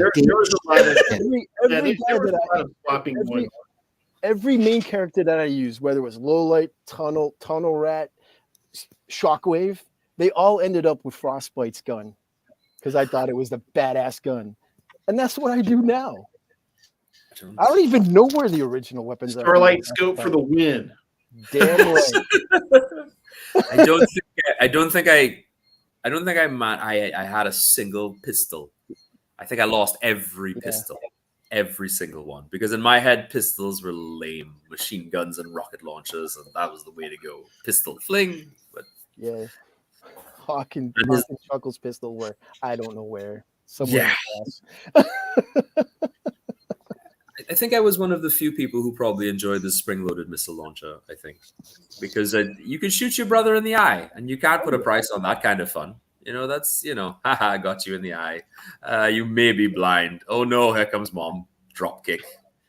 Here, come on. We were the generation that had cap guns, that you would have the friend who would take the whole roll of caps with the, the rock and hit them all at the same time. Hit it. We were idiots. Talking about a generation, I mean, like, we would go and get the Intertech guns. And we'd be playing with them, like the day that we got them, we'd be playing with them. And next thing you know, by the end of the day, we've traded with somebody else for his gun. Yeah. That kind of shit happen all the time. It's like, it doesn't really, it's like, it's a mute point that you don't need to argue about. I think that, but that's, I don't know. As I said, core memory established. Yeah. Core memory created. Yeah. And Matt, you left Facebook because of some of just the bullshit and everything that was happening on there. Yeah, I mean, it wasn't necessarily toy. Some of it was toy related. There is one G.I. Joe group on there that is just wide open, and it's just people dropping F-bombs at each other. It's like, you're an idiot because you like this, and there's like no moderation whatsoever. And it's like, I've left plenty of groups for that one reason alone. I mean, I think the only group that I actually post in is G.I. Joe Bergs. Yeah. And I'm part of other groups, and I see the stuff going on in there, and I just hit leave group because I just don't need that. Again, it's supposed to be fun. We're supposed to have fun. Have fun, damn it! Damn it, it's supposed to be fun. We're Sergeant Slaughter. And I think it goes back to, we are talking about fucking toys. Exactly. We're talking about a $25 toy. Our G.I. Joes, when we were little, had red eyes to go with the red hair, to go with the red eyebrows or the blonde eyes, because, it was a toy. Nothing is going to be perfect. As adult collectors, though, we have places like Mark II Designs, Gridiron Studios, all of these other places where you can get the things that you want to make your toys look the way you want them to. Yeah. They look damn near But perfect. none of those things are good, right? I mean, haven't certain people debunked all those and said they're crap? Yeah. Well, Yeah. I'll say the quality of Gridiron compared to another brand that I won't mention is very, it's a lot better, and the cartridges are more realistically sized. Just saying. They're fucking Smurf ammo. For God's sakes. I'm sorry. Well, and you've got McFarlane who can't even put guns with the line. So yeah, I bought a freaking. I'm okay. Look it. I'm a huge Red Hood fan. I fucking hate Batman, but I love Red Hood. Okay, and I bought like 2 figures from McFarlane. He has no pistols. Because he can't. He comes with no pistols. It's Red freaking Hood. I know. He threw a double bag of heads on a freaking table, and you can't give him some pistols. Well, that's different. That's just a bag of heads. No. But I understand because they want to get the kid market, and that's fine. I understand that. That's fine. I can always get some Gridiron pistols and give it to them. That's not a big deal. But I'm just saying, it's just McFarlane did a pretty slick move, I think. They did the 1/12 scale Spawn guns, and they sell them in little packs of like $9.99, and you get like 10 guns. I was like, that's cool. I like those little accessory packs. I don't know who said, well, let's not do accessory packs anymore. I don't agree with whoever said that. I find accessory packs at the bomb. I love those things, Hey, more weapons with J. Joe's is all good. Agreed. Absolutely. Those accessory packs were pure profit. So I wouldn't be surprised if you don't see stuff out there. But look, I love classified, but the guns that they come with don't always make me happy. And I have to be honest and admit that I've replaced pretty much everything with stuff that I like more. So I get why you do have those accessory packs. Mark II Designs right now, you can order. He's got 2 different sets of them. I think they're like $14. And you get like 12 or 13 or 14 guns. So yeah, but that's fine though. That's good. That means that where there was a demand, someone created a supply, and the supply Gridiron is the only one I have any experience with, but Gridiron created a supply, and the supply is wonderful. Mm-hmm. They're durable toys. You can drop them. I call them toys. I don't know what we refer to them as. Accessories, toy accessories, but they're very durable. They're well sculpted. They're marked well. If Hasbro doesn't want to put the budget into it, I will gladly give the money to a third-party company to do it. And the same can be said for Transformers. They don't want to give me the Transformer I want. There's a 3-0 and all these other companies, they do the thing. And you know what? This is a quick fire topic, I can almost say, is if you are going to charge me $54 for a figure, and the third-party figure is done better, and it's $70 or $80 or even $100, but it's exactly what I want. Why would I buy a $50 figure when I could gobble up the 100 and get the one that I want? And that's good for the market, because you need to have competition. You need to fight. Let them fight. If I can do the Godzilla thing. Please do. Well, and we have the choice of what we buy and what we don't want to buy. Matt, I think. You've bought the reaction figures that you've wanted. You picked up that Cobra Commander, that 12-inch, for 3 points of articulation. It looks great on your shelf, though. It's what you want, and buy what you want, and to hell with whatever anybody else thinks. That's a cool figure to put on your shelf. Where'd you get that from? Whoa, holy crap. I thought you were talking about what is that? I thought you were being sarcastic. Walgreens. I seen those little. Oh my god! Yeah, this. I bought this at Walgreens at Joe Fest in Augusta. Nice. When I take a road trip or travel anywhere, I always forget one thing, and when I get about halfway there, I realize what I forgot. And this time it was deodorant, so I couldn't function without it. So Yeah, so I went to Walgreens and I just happened. I was like, maybe I'll see something cool. It's $10.95, There you go. $10.99 or something. I thought you were talking about the little reaction. Yeah, I thought he was saying. I thought you. That's what you're talking about. That's like that's Those are for for like the- 5-year-olds. Yeah. Yeah, I If don't you- have the reaction figures in here. So If you No, look I in was the telling comments- him, he posted Look at that the on comments. Instagram, and I'm like, damn it, you found one of those, and that doesn't look as bad as I was trying to make myself think it looks that bad. Those damn reaction five POA figures. I swear, I said I'd never buy any of them, and I find myself standing in front of a whole gaggle of them, and I ended up getting like Jet Jaguar. I got a Snake Eyes and Butterboy Fulper. I was telling myself, if those things had the articulation of the O-ring Joes minus the O-ring, Yeah, that would just be an unfortunate expense that would have to happen, like electricity or food. I It would wouldn't just be be buying that way. classifieds. I'd be buying those instead of classifieds. To tell you the truth. Yeah. TJ A lot of people- said something interesting in the chat there. He said, I take my boy in a toy shop and he shows no interest in the action figures. Unless it has a screen to play games on, he's not bothered. And that's part of the ADHD culture that's being Yeah. cultivated. And it's really unfortunate because a lot of companies and they assassinate the imagination of children.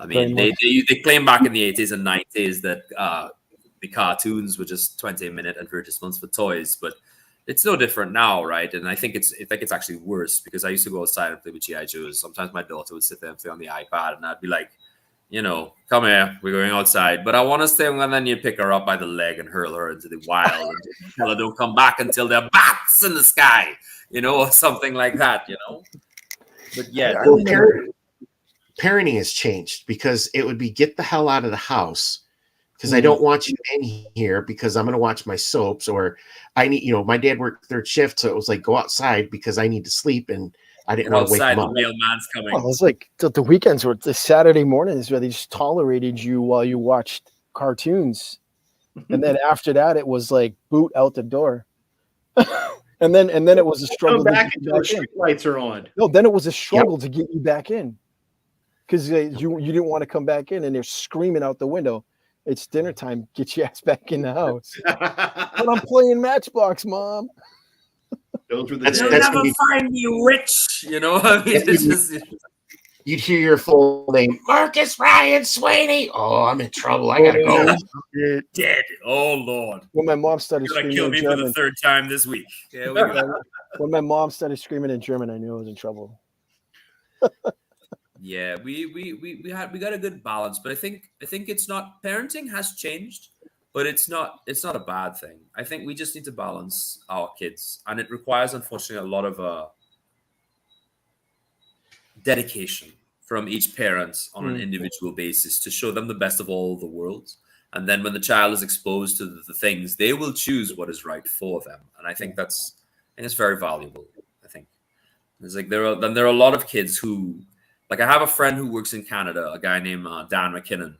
And Dan, if you're watching this, which you will, because I will send you the link, bitch, along with the timestamp where I'm talking about you. He goes and he plays Dungeons and Dragons with kids who from not good families. Let's just leave it at that. So he goes and he plays Dungeons and Dragons. These kids, and he says like some of the best times these kids have is with him. And he looks a lot, funny enough, like Zazel, a Canadian redheaded version of Zazel with a big beard. And he speaks Canadian. And I think he's doing a service and providing he's doing a service there that I think is something that a lot of parents need to do. Sit down and just be imaginative with your kids and do that sort of thing. And if you have kids in your life, I mean, I know, guys, you have a nephew, yeah. Yeah, he's gonna get all my GI Joes. Exactly, but you take him and you play with him and you show him what's up. He does speak English. He also speaks French. He taught me how to cuss in French, so that was a fun time because I didn't realize the French could be so creative with their language. Anyway. Okay, Han, the first time I ever heard you talk and then I saw your face, it blew my freaking mind because like my brain had to shut down for a second. So now you're telling me you're going to have the Trinidad and Tobago accent, you're Chinese, and then you mix a little French into it. Good God, man. The panties must just...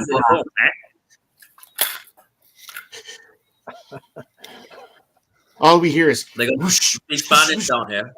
That's why at Joe Fest, I'm sticking to this guy like glue. I'm gonna get all the chicks because he's married. I don't know if I'm gonna get any woman up there. I mean, I don't know if I don't. You know, my wife will be like, you know, today I hugged a teacher, another teacher. She's leaving the thing, so there was a party, and you know, oh well, goodbye and stuff. And I have a problem expressing myself. Right, it goes a little bit like, especially around women, I have a hard time expressing myself because I turn everything into a joke, and the reason why I turn it into a joke is because I'm emotionally constipated. That's another story for another day. But anyway, so I sit down and I said, her name is Janae. Janae, I need to talk to you. And she said, and she's there with the other teachers. And I said, no problem. I said, can you give me your hand? And she said, sure. So she gave me her hand and I went down on my knee as though I was going to propose to her. And she gave me this weird look, like this kind of, because she's married and so am I. And I said, look, you have been the best thing that has happened to me since I came into this job, because you're full of joy and you're full of life. And I loved your company in this job. And you've been a great teacher and a benefit to me. And I am sad to see you go. And I said with a big smile. And she, you know, she kind of teared up a little bit. She said, why'd you have to go on your knee? And I said, because I needed it to seem like I was proposing to you to be amusing. And then we got up and we hugged. And it was nice to say goodbye. You know, I can't remember where I was going for this. Right. So Joe Fest next year. I'm not going to be speaking to any girls because I don't know how to tell jokes, because I realize there's a disconnect in the sense of humor between Americans and us, because I can't do that. You can imagine going to every girl and kneeling down and telling them, I love your Baroness cosplay. Can I take a picture with you? It's not going to work, dude. I'm going to get punched by somebody's boyfriend. The accent's going to attract them all. Yep. Yeah. Yeah. Well, gents, let's go on to our final. My New England accent, that's for sure. Because I have an expert with us. We have an accountant, and I'm going to lean on his expertise on this. I'll grab it. With everything that's gone up in cost, we have smaller budgets for our toys. What do you think? Do you see maybe a you know, I don't want to say it's a cliff, but you see that decline, Matt, in collecting? Like, we're here right now, but are we going to be like here by next year? Maybe a little bit farther down unless stuff straightens out. Probably. I would think, you know, I think the September inflation numbers just came out and they were worse than expected. I believe so. Yeah. So, yeah, I mean, does anybody have a handle? Now, I do. You know, this is kind of a loaded question. I do, because I have the spreadsheet. Does anybody have a handle on how much they have on pre-order? I do. And the only reason I do is because I use PayPal. And when you do PayPal credit, it comes out right then.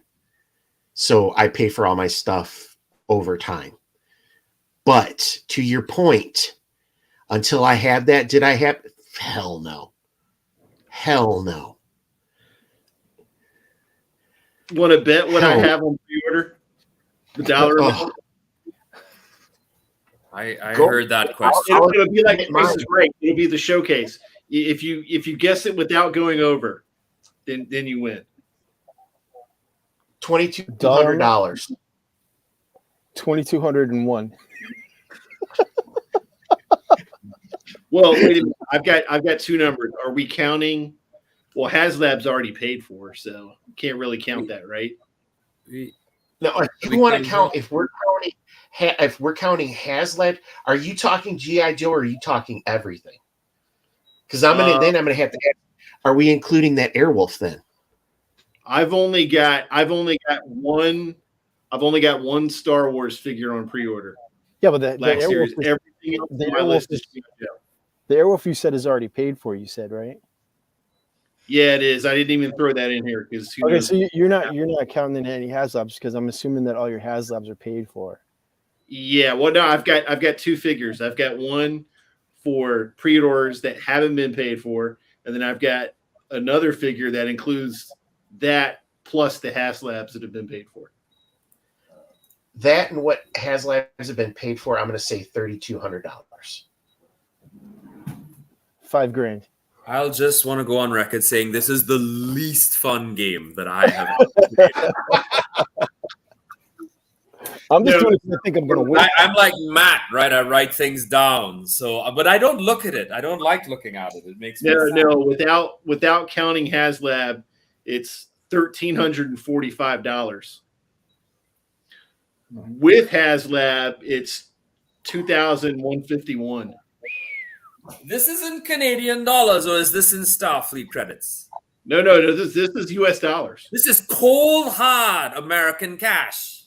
That's right. You all need to see a therapist about this shit. I thought I was going to be bad with mine.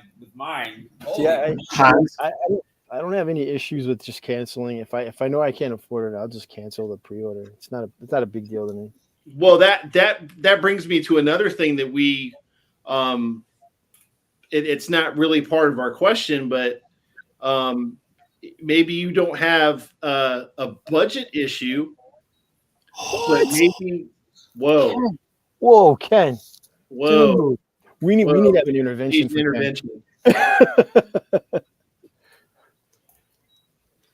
Ken.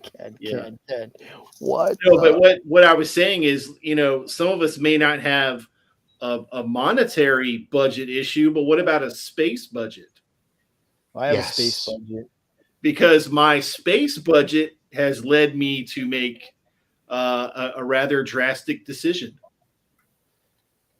Because you guys know, all three of you know that I'm in the process of restoring all my vintage stuff. Right. Yep. There is only one room in Swordsman Manor for all this stuff. Vintage precedents, right? So this figure that I just brought up, yeah, I did have all that stuff on pre-order. I've canceled it all. Wow. Because you don't have the space for it. So there's no more classified for me, and there's no more Black Series for me. I don't have the room for it. Yep. That's a good call, though. That's a mature call from a very good place. Yes, very mature. It's not like I have had too much cocaine. My brain is dying. Help. You've made that's good. Well, I take this back. There's one thing that's on pre-order, and that's Serpentor. Oh, okay. I canceled mine because I ordered two, but one of them's yours.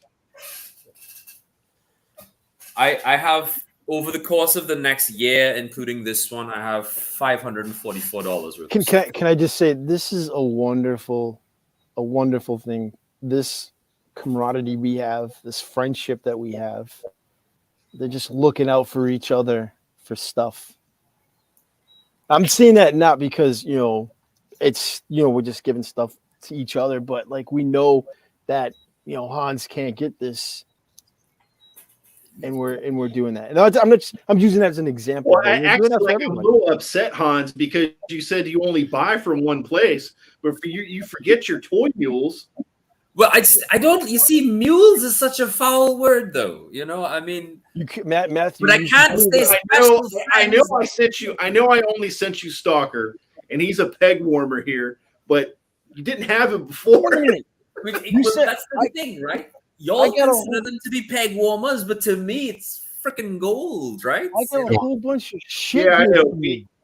Hans is a real fan because think about, Ryan Gass. Think about it. If we could not go to Target or Walmart and find anything, this guy's like, I want a breaker. Toy line was just distributed in Europe, and we had to buy it from a European store and then ship it over here and wait forever to get it and probably have to pay import duties. I mean, Hans, you had to pay import duties on that Stalker, didn't you?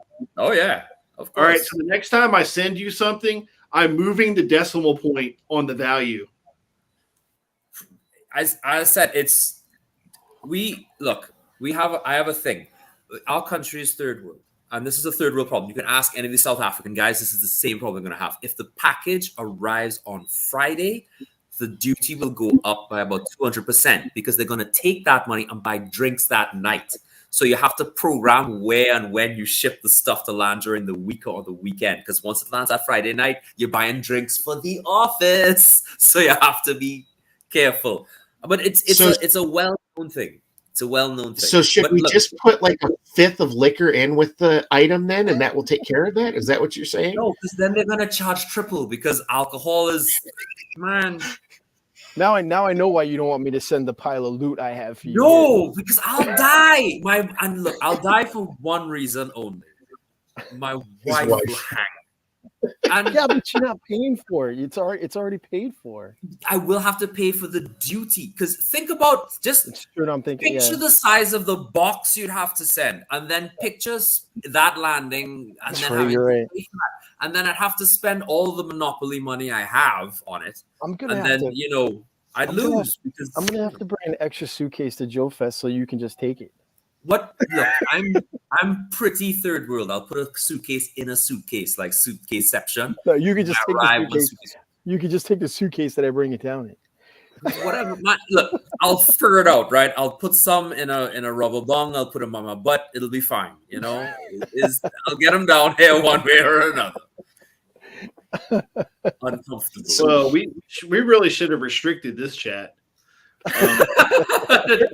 There might be kids watching this thing. Oh, fair enough. Yeah, not on my channel. We don't have to worry about that. So, Matt, you canceled everything then because you know that just with your Joes you're restoring, you're going to take up all that space. Are you looking at? I know you have a lot of stuff that you have that was still in boxes. Are you looking to liquidate some of that to make more room for the future? Not just yet. Not just yet. But I just decided that I need to get out of the 112 scale because I went pretty deep on Operation Recall. I went all in on Longbow. Yep. Shout out to those guys. But think about it. Right now we only have one vehicle that we're not going to get for another year for classified, and it's going to be huge. If I get it, it's going to sit on the floor. I'm not going to. I'm not going to have a room that's going to be completely junked up with stuff. It's going to be well laid out and organized. That classified hiss, it would probably sit on the floor. Yeah, I backed out of the hiss because of the fact that the space I don't have. Yeah. So, I have a shelf back there that the hiss is going to go on with all my Cobra 112s, but this shelf right here will get torn out, and this is going to be Robo Skull. And then I'm still like, I can't buy anymore. Yeah. I completely forgot about that. It's like I got it. I backed it with the backer kit, not the Kickstarter, but I did the backer kit, and then that was like a momentary lapse of reason. Then I said, no, I'm not going to have the room for that. And then what do you guys do? It's like Godfather Part 3. I try to get out, but you drag me back in. I did end up buying one. See, I went on there and I was looking at it after listening to Ryan talk about it. And I was like, I'm thinking about it. I was thinking about it. And I was like, nah, I can't because I don't have the room for it. But I ended up getting a couple of the O-ring figures, which is kind of odd seeing I'm doing O-ring and classified. I didn't go for any of the bigger ones, any of the 6-inch figures. Oh, I forgot about those too. Yeah, I didn't. I don't think I got any of the 6-inch. I think the two that I got are the they're either 4 or 3 3/4. And that's another interesting thing that you brought up was the Kickstarters. Like for me, I want to back them because I want them to do good, but I'm not like all in. I'm like, I'll just get one wave, pick the 4 that I like. With Longbow, I went I think 6, and they gave me a couple extra figures because I don't know, they just said here you get to pick like 10. I'm like, oh, all right. No, was it that, or was I got 4 and they let me pick 6? Or something like that, right? So I got a couple extra figures, and I'm like, oh, that's cool, but I'm not gonna get any more. But I'm understanding that they're going to be like sold normally after anyway. So if I wanted to pick one or two up later, I can. Yeah, I ended up getting I think six of the henchmen. Yeah, I got one. Because I mean, I'm sorry, I've got to have my own Gopnik army. This is the Soviet gentleman in the tracksuits. Yes. The tracksuit. Yeah, and I ended up getting, I think it was 4 of the Spetsnaz, because I did get the Red Dawn reaction figures. Yes, I've definitely got to put together a little Red Dawn reenact. I seen that Spetsnaz guy, and all I can think is Charlie Sheen. Well, if I could find like a 118 Rambo figure, then I could do like a Rambo 3 diorama too. That'd be awesome. Have you guys seen the Sylvester Stallone figures that he's selling? Yeah. They're like $300-400. Yeah. I'm like, hey, look, he just came out with a Cobra figure. Marion Cobretti. You look like him though. No, they look just like him. Yeah. Are they 1/12 or 1/6? No, they're 1/6. They're big. Yeah, they're big. They're yeah. nice. I think I've seen that because who makes those guys? Is it Sideshow? I don't know who's making them. I haven't looked into it. I've just seen them on a Facebook feed. So it's Sylvester Stallone. So I'm like, hey, it's Sly. What's he talking about? Holy shit, he's got a figure. Yeah. He doesn't know what he's looking at though. I like those I reviews. blame you for my Robo Skull purchase. I'm just saying. Well, because he had the Rambo, and it really got me because it wasn't like Rambo 2. It was like the original Rambo. He took out. He's there. Like, this is my me, Rambo. This is Stallone. I'm gonna unbox my toy, and he like opens it up and he takes out the thing. He kind of picks up. He's like, this is real nice stuff. It looks just like me, not anymore though. Eh? And it's a kind of he didn't. You could tell that he was not a toy guy per se. Yeah. But it was fun to see him give it a shot. Now I'm just waiting for him to have Arnold on, and they come out with a Dutch or a John Matrix, and then I'm sold. New action figure, my only gift to my father, you know. I did buy the Sideshow Man with No Name though, because I couldn't pass that one up. Ooh. I almost went down that tunnel, man. I got like 2 of them, and I was like, I can't get any more. These things are too expensive. Is that like Clint Eastwood one, or is it the Man with No Name? Yeah, it's Clint Eastwood. It's 1/6. I saw that Zartan. I don't know if it was Sideshow or who did it. It's Sideshow. And I was like gonna pull the trigger on it, and I'm like, no, don't, just away. Shut the browser down. Went for a little bit of a walk. Came back. Opened it up. Looked at it again. I'm like, don't. And I just had to step away because I'm like, this is a rabbit hole I don't want to go down. I just can't. He's giving you those hot palps. That's the same way. I originally wanted to get the Beachhead one for some reason. It was like screaming at me, and I came across a Duke for a price lower than $200, and I'm like, all right, I'll go with that one. I'll get that because I like Duke, so I got Duke. And then I think the same buyer had posted Flint for just about the same price, and I got that one. So I'm like 2 in the hole, and I'm like, oh, I really want that Beachhead. But I'm like, no, I don't want to pay that much money for Beachhead. Well, they had a Lieutenant Falcon, and I think there was another one that also made. Yeah. I'm like, yeah.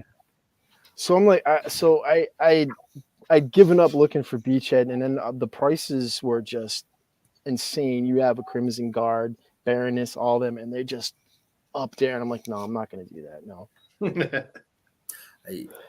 I saw them, and this was before 6-inch, obviously, and I just good to look at. And I wish I could play with one day, but you kind of have to, like you know what? Joe Fest, I'll bring Duke, and you can play with him. I will gladly play with you.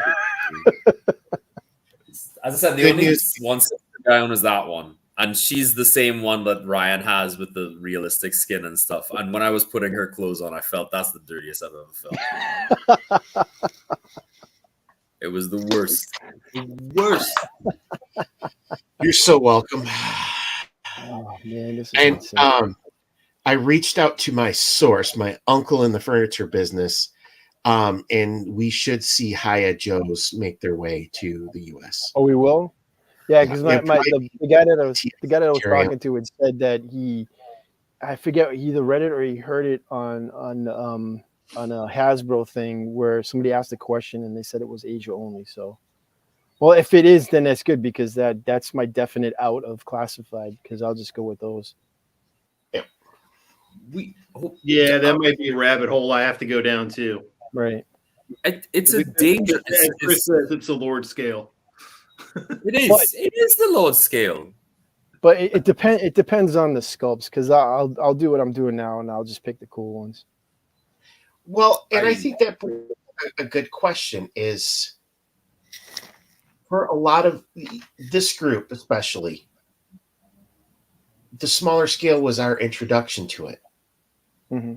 So that's what you will always prefer. Yep. You know, I moved on to the bigger scale, and I like the classified line. I do. But I get where folks are like, this is what I have. Why am I going to start all over again buying a new scale when in Matt's, in his situation, he has all his classic, his toys from his childhood that he's, fixing and restoring. And Longbow and Operation Recall, that falls right into what he is building out. And they're smaller so they can fit into his room without adding, more stress on the space. And Hans, you have, looks like everything is that 1/18 scale. And, and Gaz, same way. So I get wanting to keep to that scale. And I really wish that Hasbro could sell enough of them to bring those all back. Yeah, I'm definitely overing in. I'm like, that's why I backed Recall and Longbow because of that, and that's the connection I have. That's where my passion is with those. I mean, I'm in classified because I want to support it. It's good, but I mean, if they do the smaller scale, then I'll probably go with that. And if they continue the overing line, then forget it all. I'm just going to go with that.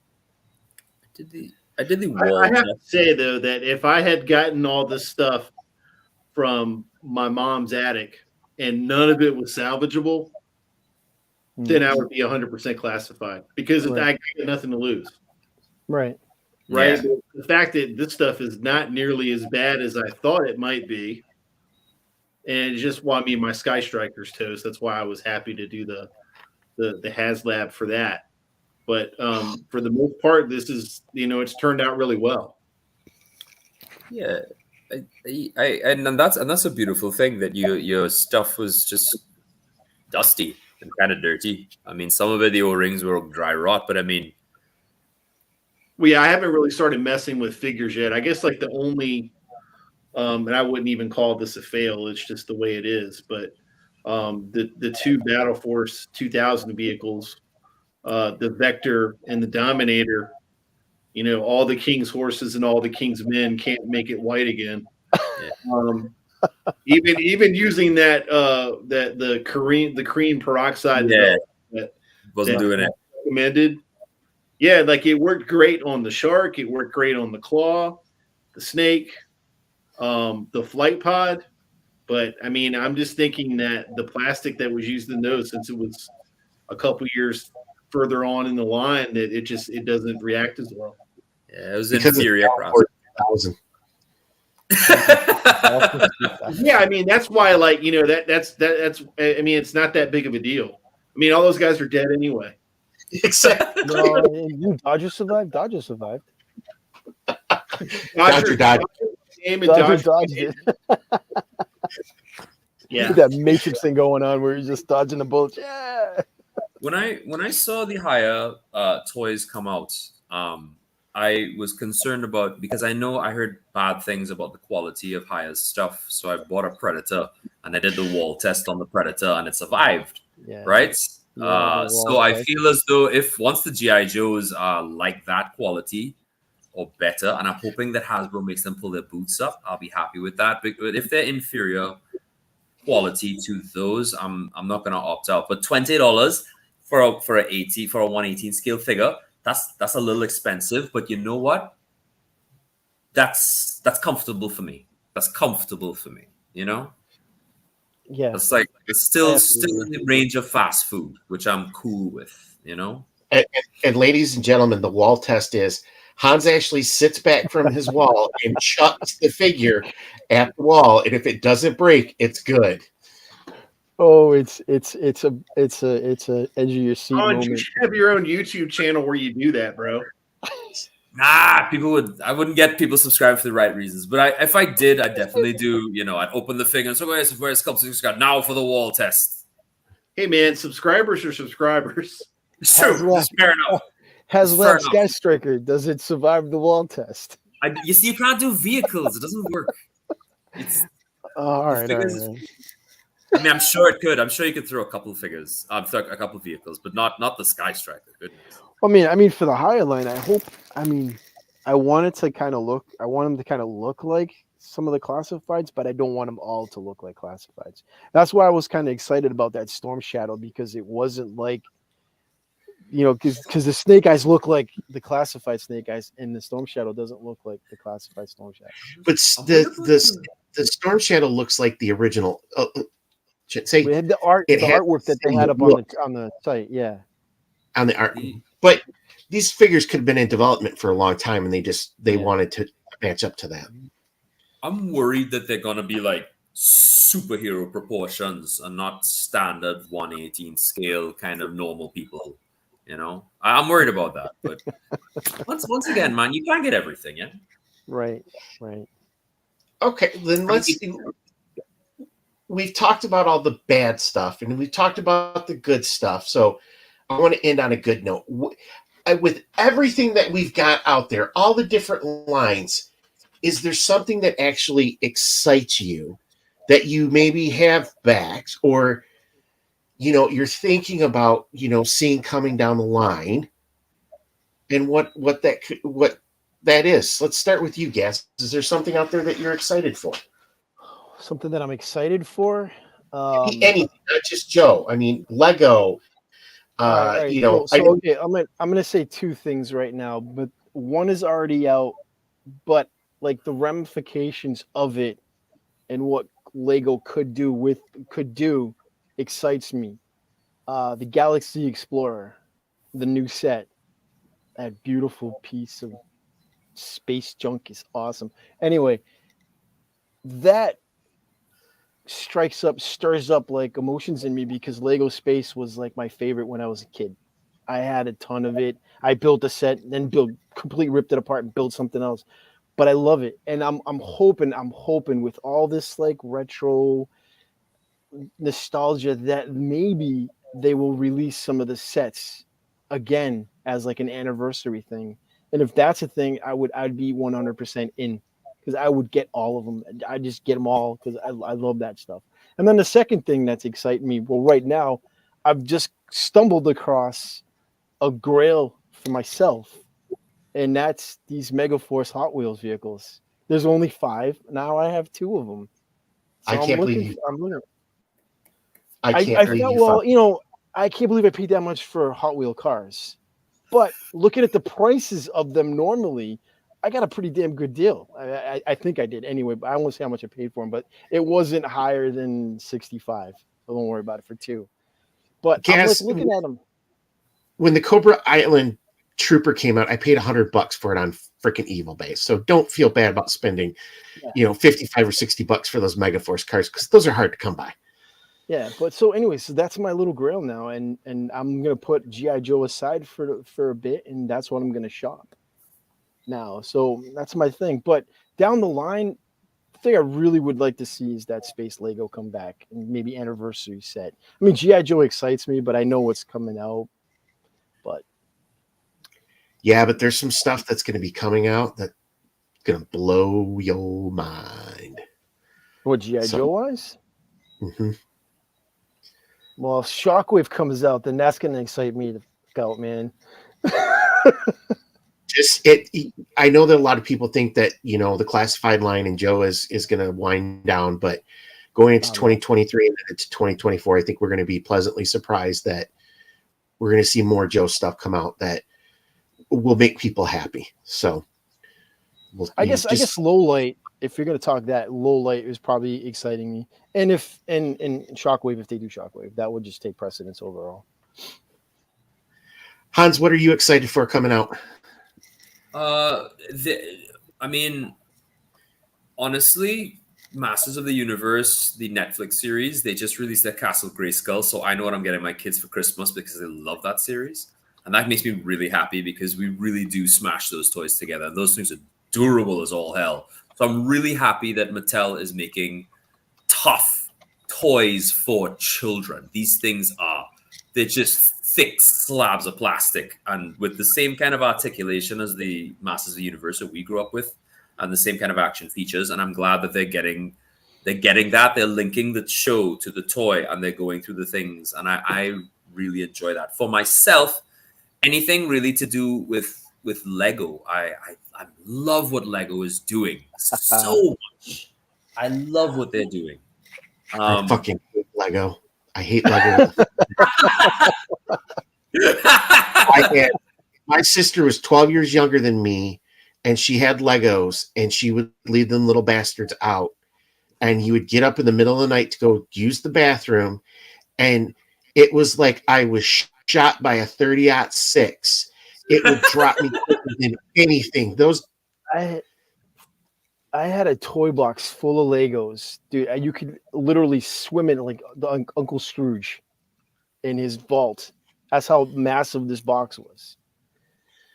We also like, for me personally, I'm also really happy that I'm seeing a lot more characters coming out in Transformers and G.I. Joe, especially obscure characters and characters who've never had figures for a long, long time, like Crocmaster, like Tarn for Transformers. Like I'm seeing reemergences and a lot of other lines that I like. I also like the fact, and this is not really a toy related thing, but I'm kind of entering the state of nirvana with toy collecting. Like I'm happy, and that's like a really good thing. And I really hope, I wish that on every toy collector out there that they enter that state of, if they get. But that's all I got for now, at least. Mr. Comstock, I think I know what you're looking forward to, but let's see if I'm right. Let's see how accurate you are. What do you think? I'm really thinking the longbow is what you're looking for because we both have that Cold War spy type love, and I think that they just hit that perfectly. But yeah, that would definitely be one of them. And then Recall is the other one. I didn't go all in on Recall. I cherry picked those, but what a great concept. To sit there and you come up with your own character, and then you've got a group of the original creators that kind of evaluate. And I was there at Joe Fest when Carson talked about the first 16, and like some of those guys were there, and some of them had no idea that they made it. And that was just so cool. But to have to have those original guys involved in it, and to have the fans involved in it, that's a beautiful thing. And of course, it's O-ring and 3 3/4, so that makes it better. But but longbow, it's like when I first discovered that, and I can't remember which YouTube channel it was, where they were interviewing Troy and John, and I see this bookcase behind John, and he's got all these Osprey books and board and tabletop war games that I used to play when I was a teenager. I'm like, these guys are going to nail this, and they did. Yep. Because when I was at Joe Fest, I saw like they had one of the Spetsnaz figures painted up, and I'm like, this is like spot on. I'm like, you can't beat this. It's completely 80s. It's such a, that nostalgia feel. It's Red Yeah. Dawn. It's, Spies Like Us. It's that just perfect. Well, they've made it realistic enough, but they've also got that little sci-fi bend in there too that makes it. It's like they didn't go overboard, kind of like G.I. Joe did at some points. Was it like Steel Web? Yeah. Yeah, those guys are cool. I had to get those. Yeah. So yeah, I mean, I love the idea that it's like, yeah, okay, we have the Soviets as the main bad guy, but there's also a third faction that we don't know a whole lot about just yet. Let's see. I like that. And I don't know if you guys have read the comic. I mean, there's just the first issue that's out, but it's fantastic. You can download it free at Call Sign Longbow's website too, if you are interested in it. So yeah, great opportunity. Yeah. So with mine, it's RoboSkull. They put out in the Skeletron Facebook group that they're still looking at May 2023 for it to start shipping. So that's right around the corner. I have to get my baby seats and my stroller and everything set up so I can carry my children around. You gonna get one of those setups where you can carry them on your chest? Hell yeah. No, they're going to go on my shelf. I will play with them a little bit. How many did you end up buying? How many did you end up buying? 2. I just 2. Yeah. And trust me, I went back like, I could do 3. And I'm like, no, you don't need 3. 2. That's all you need. It's a giant human head skull. You're getting a Hiss tank too, right? Yeah. How many of those are you getting? 1? Just one. Well, I like the fact that we've all exercised some form of restraint. This could get hairy quick, so yeah. Yeah. Some form. Well, yes. I'll just say I know somebody who bought 10 Hiss tanks. That's insane. 1 for each of his toes. You know what I mean? That's a lot of Hiss tanks. But That's a lot of space. His tank is. That's a hefty beast. It's Yeah. big, isn't it? It's like almost a foot and a half. Right? He and his 2 sons made some crazy stuff that we've all purchased, probably some of their stuff. So I think the reason why they bought so many of them is they're going to help fill some of those voids that might be needed on those Hiss tanks. So if you get my drift. That's a lot of Hiss tanks. Yep. Mark from Gridiron Baller status, just saying. What? So he's got more. He pre-ordered more Hiss tanks than I had pre-orders. Period. But they're going to do a lot of their kits and build outs for a lot of those type of HasLab type things for Joe, and they thought it was a great opportunity to get those to start, putting those parts together. The missile pods are all cool and stuff, but I'm sure that Mark and the crew will figure out crazy ways of adding different stuff to it. So, yeah, I think that the Hiss tank was like beautiful without all that stuff. I find it was damn near perfect without that stuff. I think anyway, that's another talk. But I just feel like I think it's so nice. Like as I said, the only reason I didn't get one is once again, the hell for, man. Number 1 is huge. Number 2, it's just that's a line that you cross, which enters into the strange territory of it's like another child almost to me. And I feel like that's, I don't know, man. One of the other thoughts that I had when I backed out was like, what am I Joe's gonna fight that Hiss with the Ram Cycle? This is it. It's patriotism. Yeah. Yeah, isn't there like Snake Eyes can take it apart easily. doesn't Gridiron have like an anti-tank set? They could use that. Yep. What would be a good set for that would be like a command and control like set to put on it. Like you take the guns off of it and just make it a command and control vehicle and sits in the back. That would be sweet. Just wait. Yeah, just Ryan's wait. gonna do it. Yep. Ryan's gonna do everything. Maybe I make that Coastal Defender to put on the back of it. Porta potty. Does everybody hate Coastal Defender? No, No. I don't. like it. I like it. You know what it reminds me of? It reminds me of Mask. And because it reminds me of Mask, I don't hate it. Yeah. Some people hate the long range recon sled, but I find that's a cool vehicle too.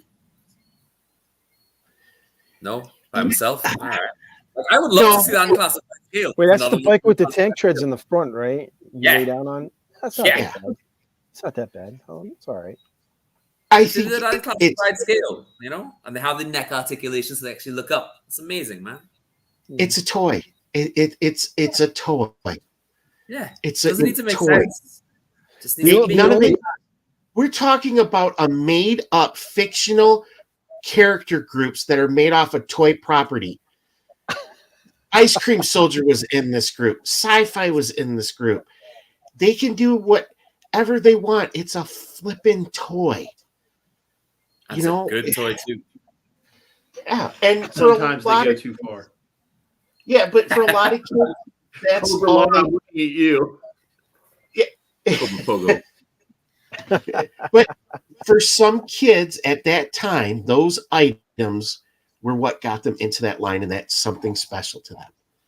Yeah, You know, I'm part of a group. It's the 90s G.I. Joe guys on Facebook. I'm not a 90s G.I. Joe guy, but these guys just crack me up with their love of 90s G.I. Joe.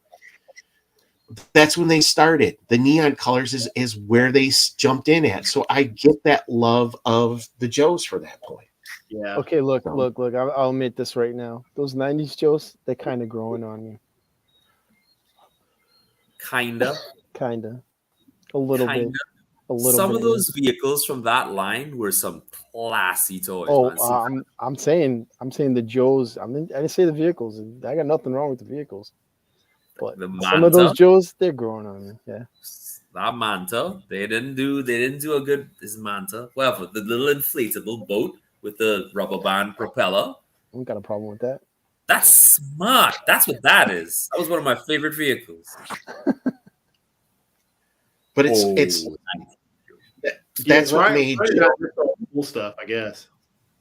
well, and Huh? you know, Matt, you and I are those kids of the 80s where it's, you know, I think we're like the same age. Yeah. And that's what we grew up on. That's what we knew. You know, you grew up where you're at, you were around a lot of military. So you saw those same vehicles. The same with me. So that's what draws us to it. But, you know, I get the sci-fi aspect of it too, where, you know, folks are drawn to that. I still think the Sky Striker's perfect. I will never not Sky Striker's not perfect. I love the sci-fi aspect of G.I. Joe. I just took what I could get when I was growing up. I just took what I could get. Whatever was on the shelf, I just took what I could get. And because of that, I started off, I saw the Terradroman box, never got it. I saw the accessory packs. I saw the guard tower, and I saw all those things. And I went right all the way up to, I can't remember, the weird giant robot from Star Brigade. And because it had the word G.I. Joe on it, I loved everything. Lobotomax. Everybody's like, oh, Lobotomax. Screw you, man. I like Lobotomax. Look at how interesting that is with his little wiggly arms. Man, look like an evil Gumby. I'll take two. You know what I mean? Evil Gumby. I like that. So, well, gentlemen, thank you for coming on the Island of Misfit Toys. I've actually, the last time Matt and I were on, it was like, I think 15-hour streamathon. We went, you know, over 2 days. It was a great. We talked for an hour and a half before you actually started recording, and then it was in like 3 hours and 45 minutes. And we talked after. So we're at the 2-minute mark. I know that Zazel's going to have a stream starting here if it's not already started. So I just want to say thank you, everybody who has stopped by in the chat. I appreciate it. All the folks who watched, I hope you have a great night. And we'll be talking to you all soon. Everybody, if you want to tell them where you're at, Matt, I believe you're still on Instagram. Hans, you're on Instagram. Gaz, you're on Instagram too. I will attach something in the description later. I'm proud of these two guys getting on Instagram. I'm starting to see Matt and Gaz start to post stuff. I'm going up. I'm liking what I'm seeing. Little toy. Yeah, I think I might actually be up to 20 posts now. I'm seeing them and I'm loving them. I got this idea for super giant robots from the 70s pick that I'm going to be working to do tomorrow. Do it, see man. if I can get it right. So, I love. all right, gentlemen. Stuff. Everyone in the chat, thank you for stopping by. Thanks, everybody. Full force.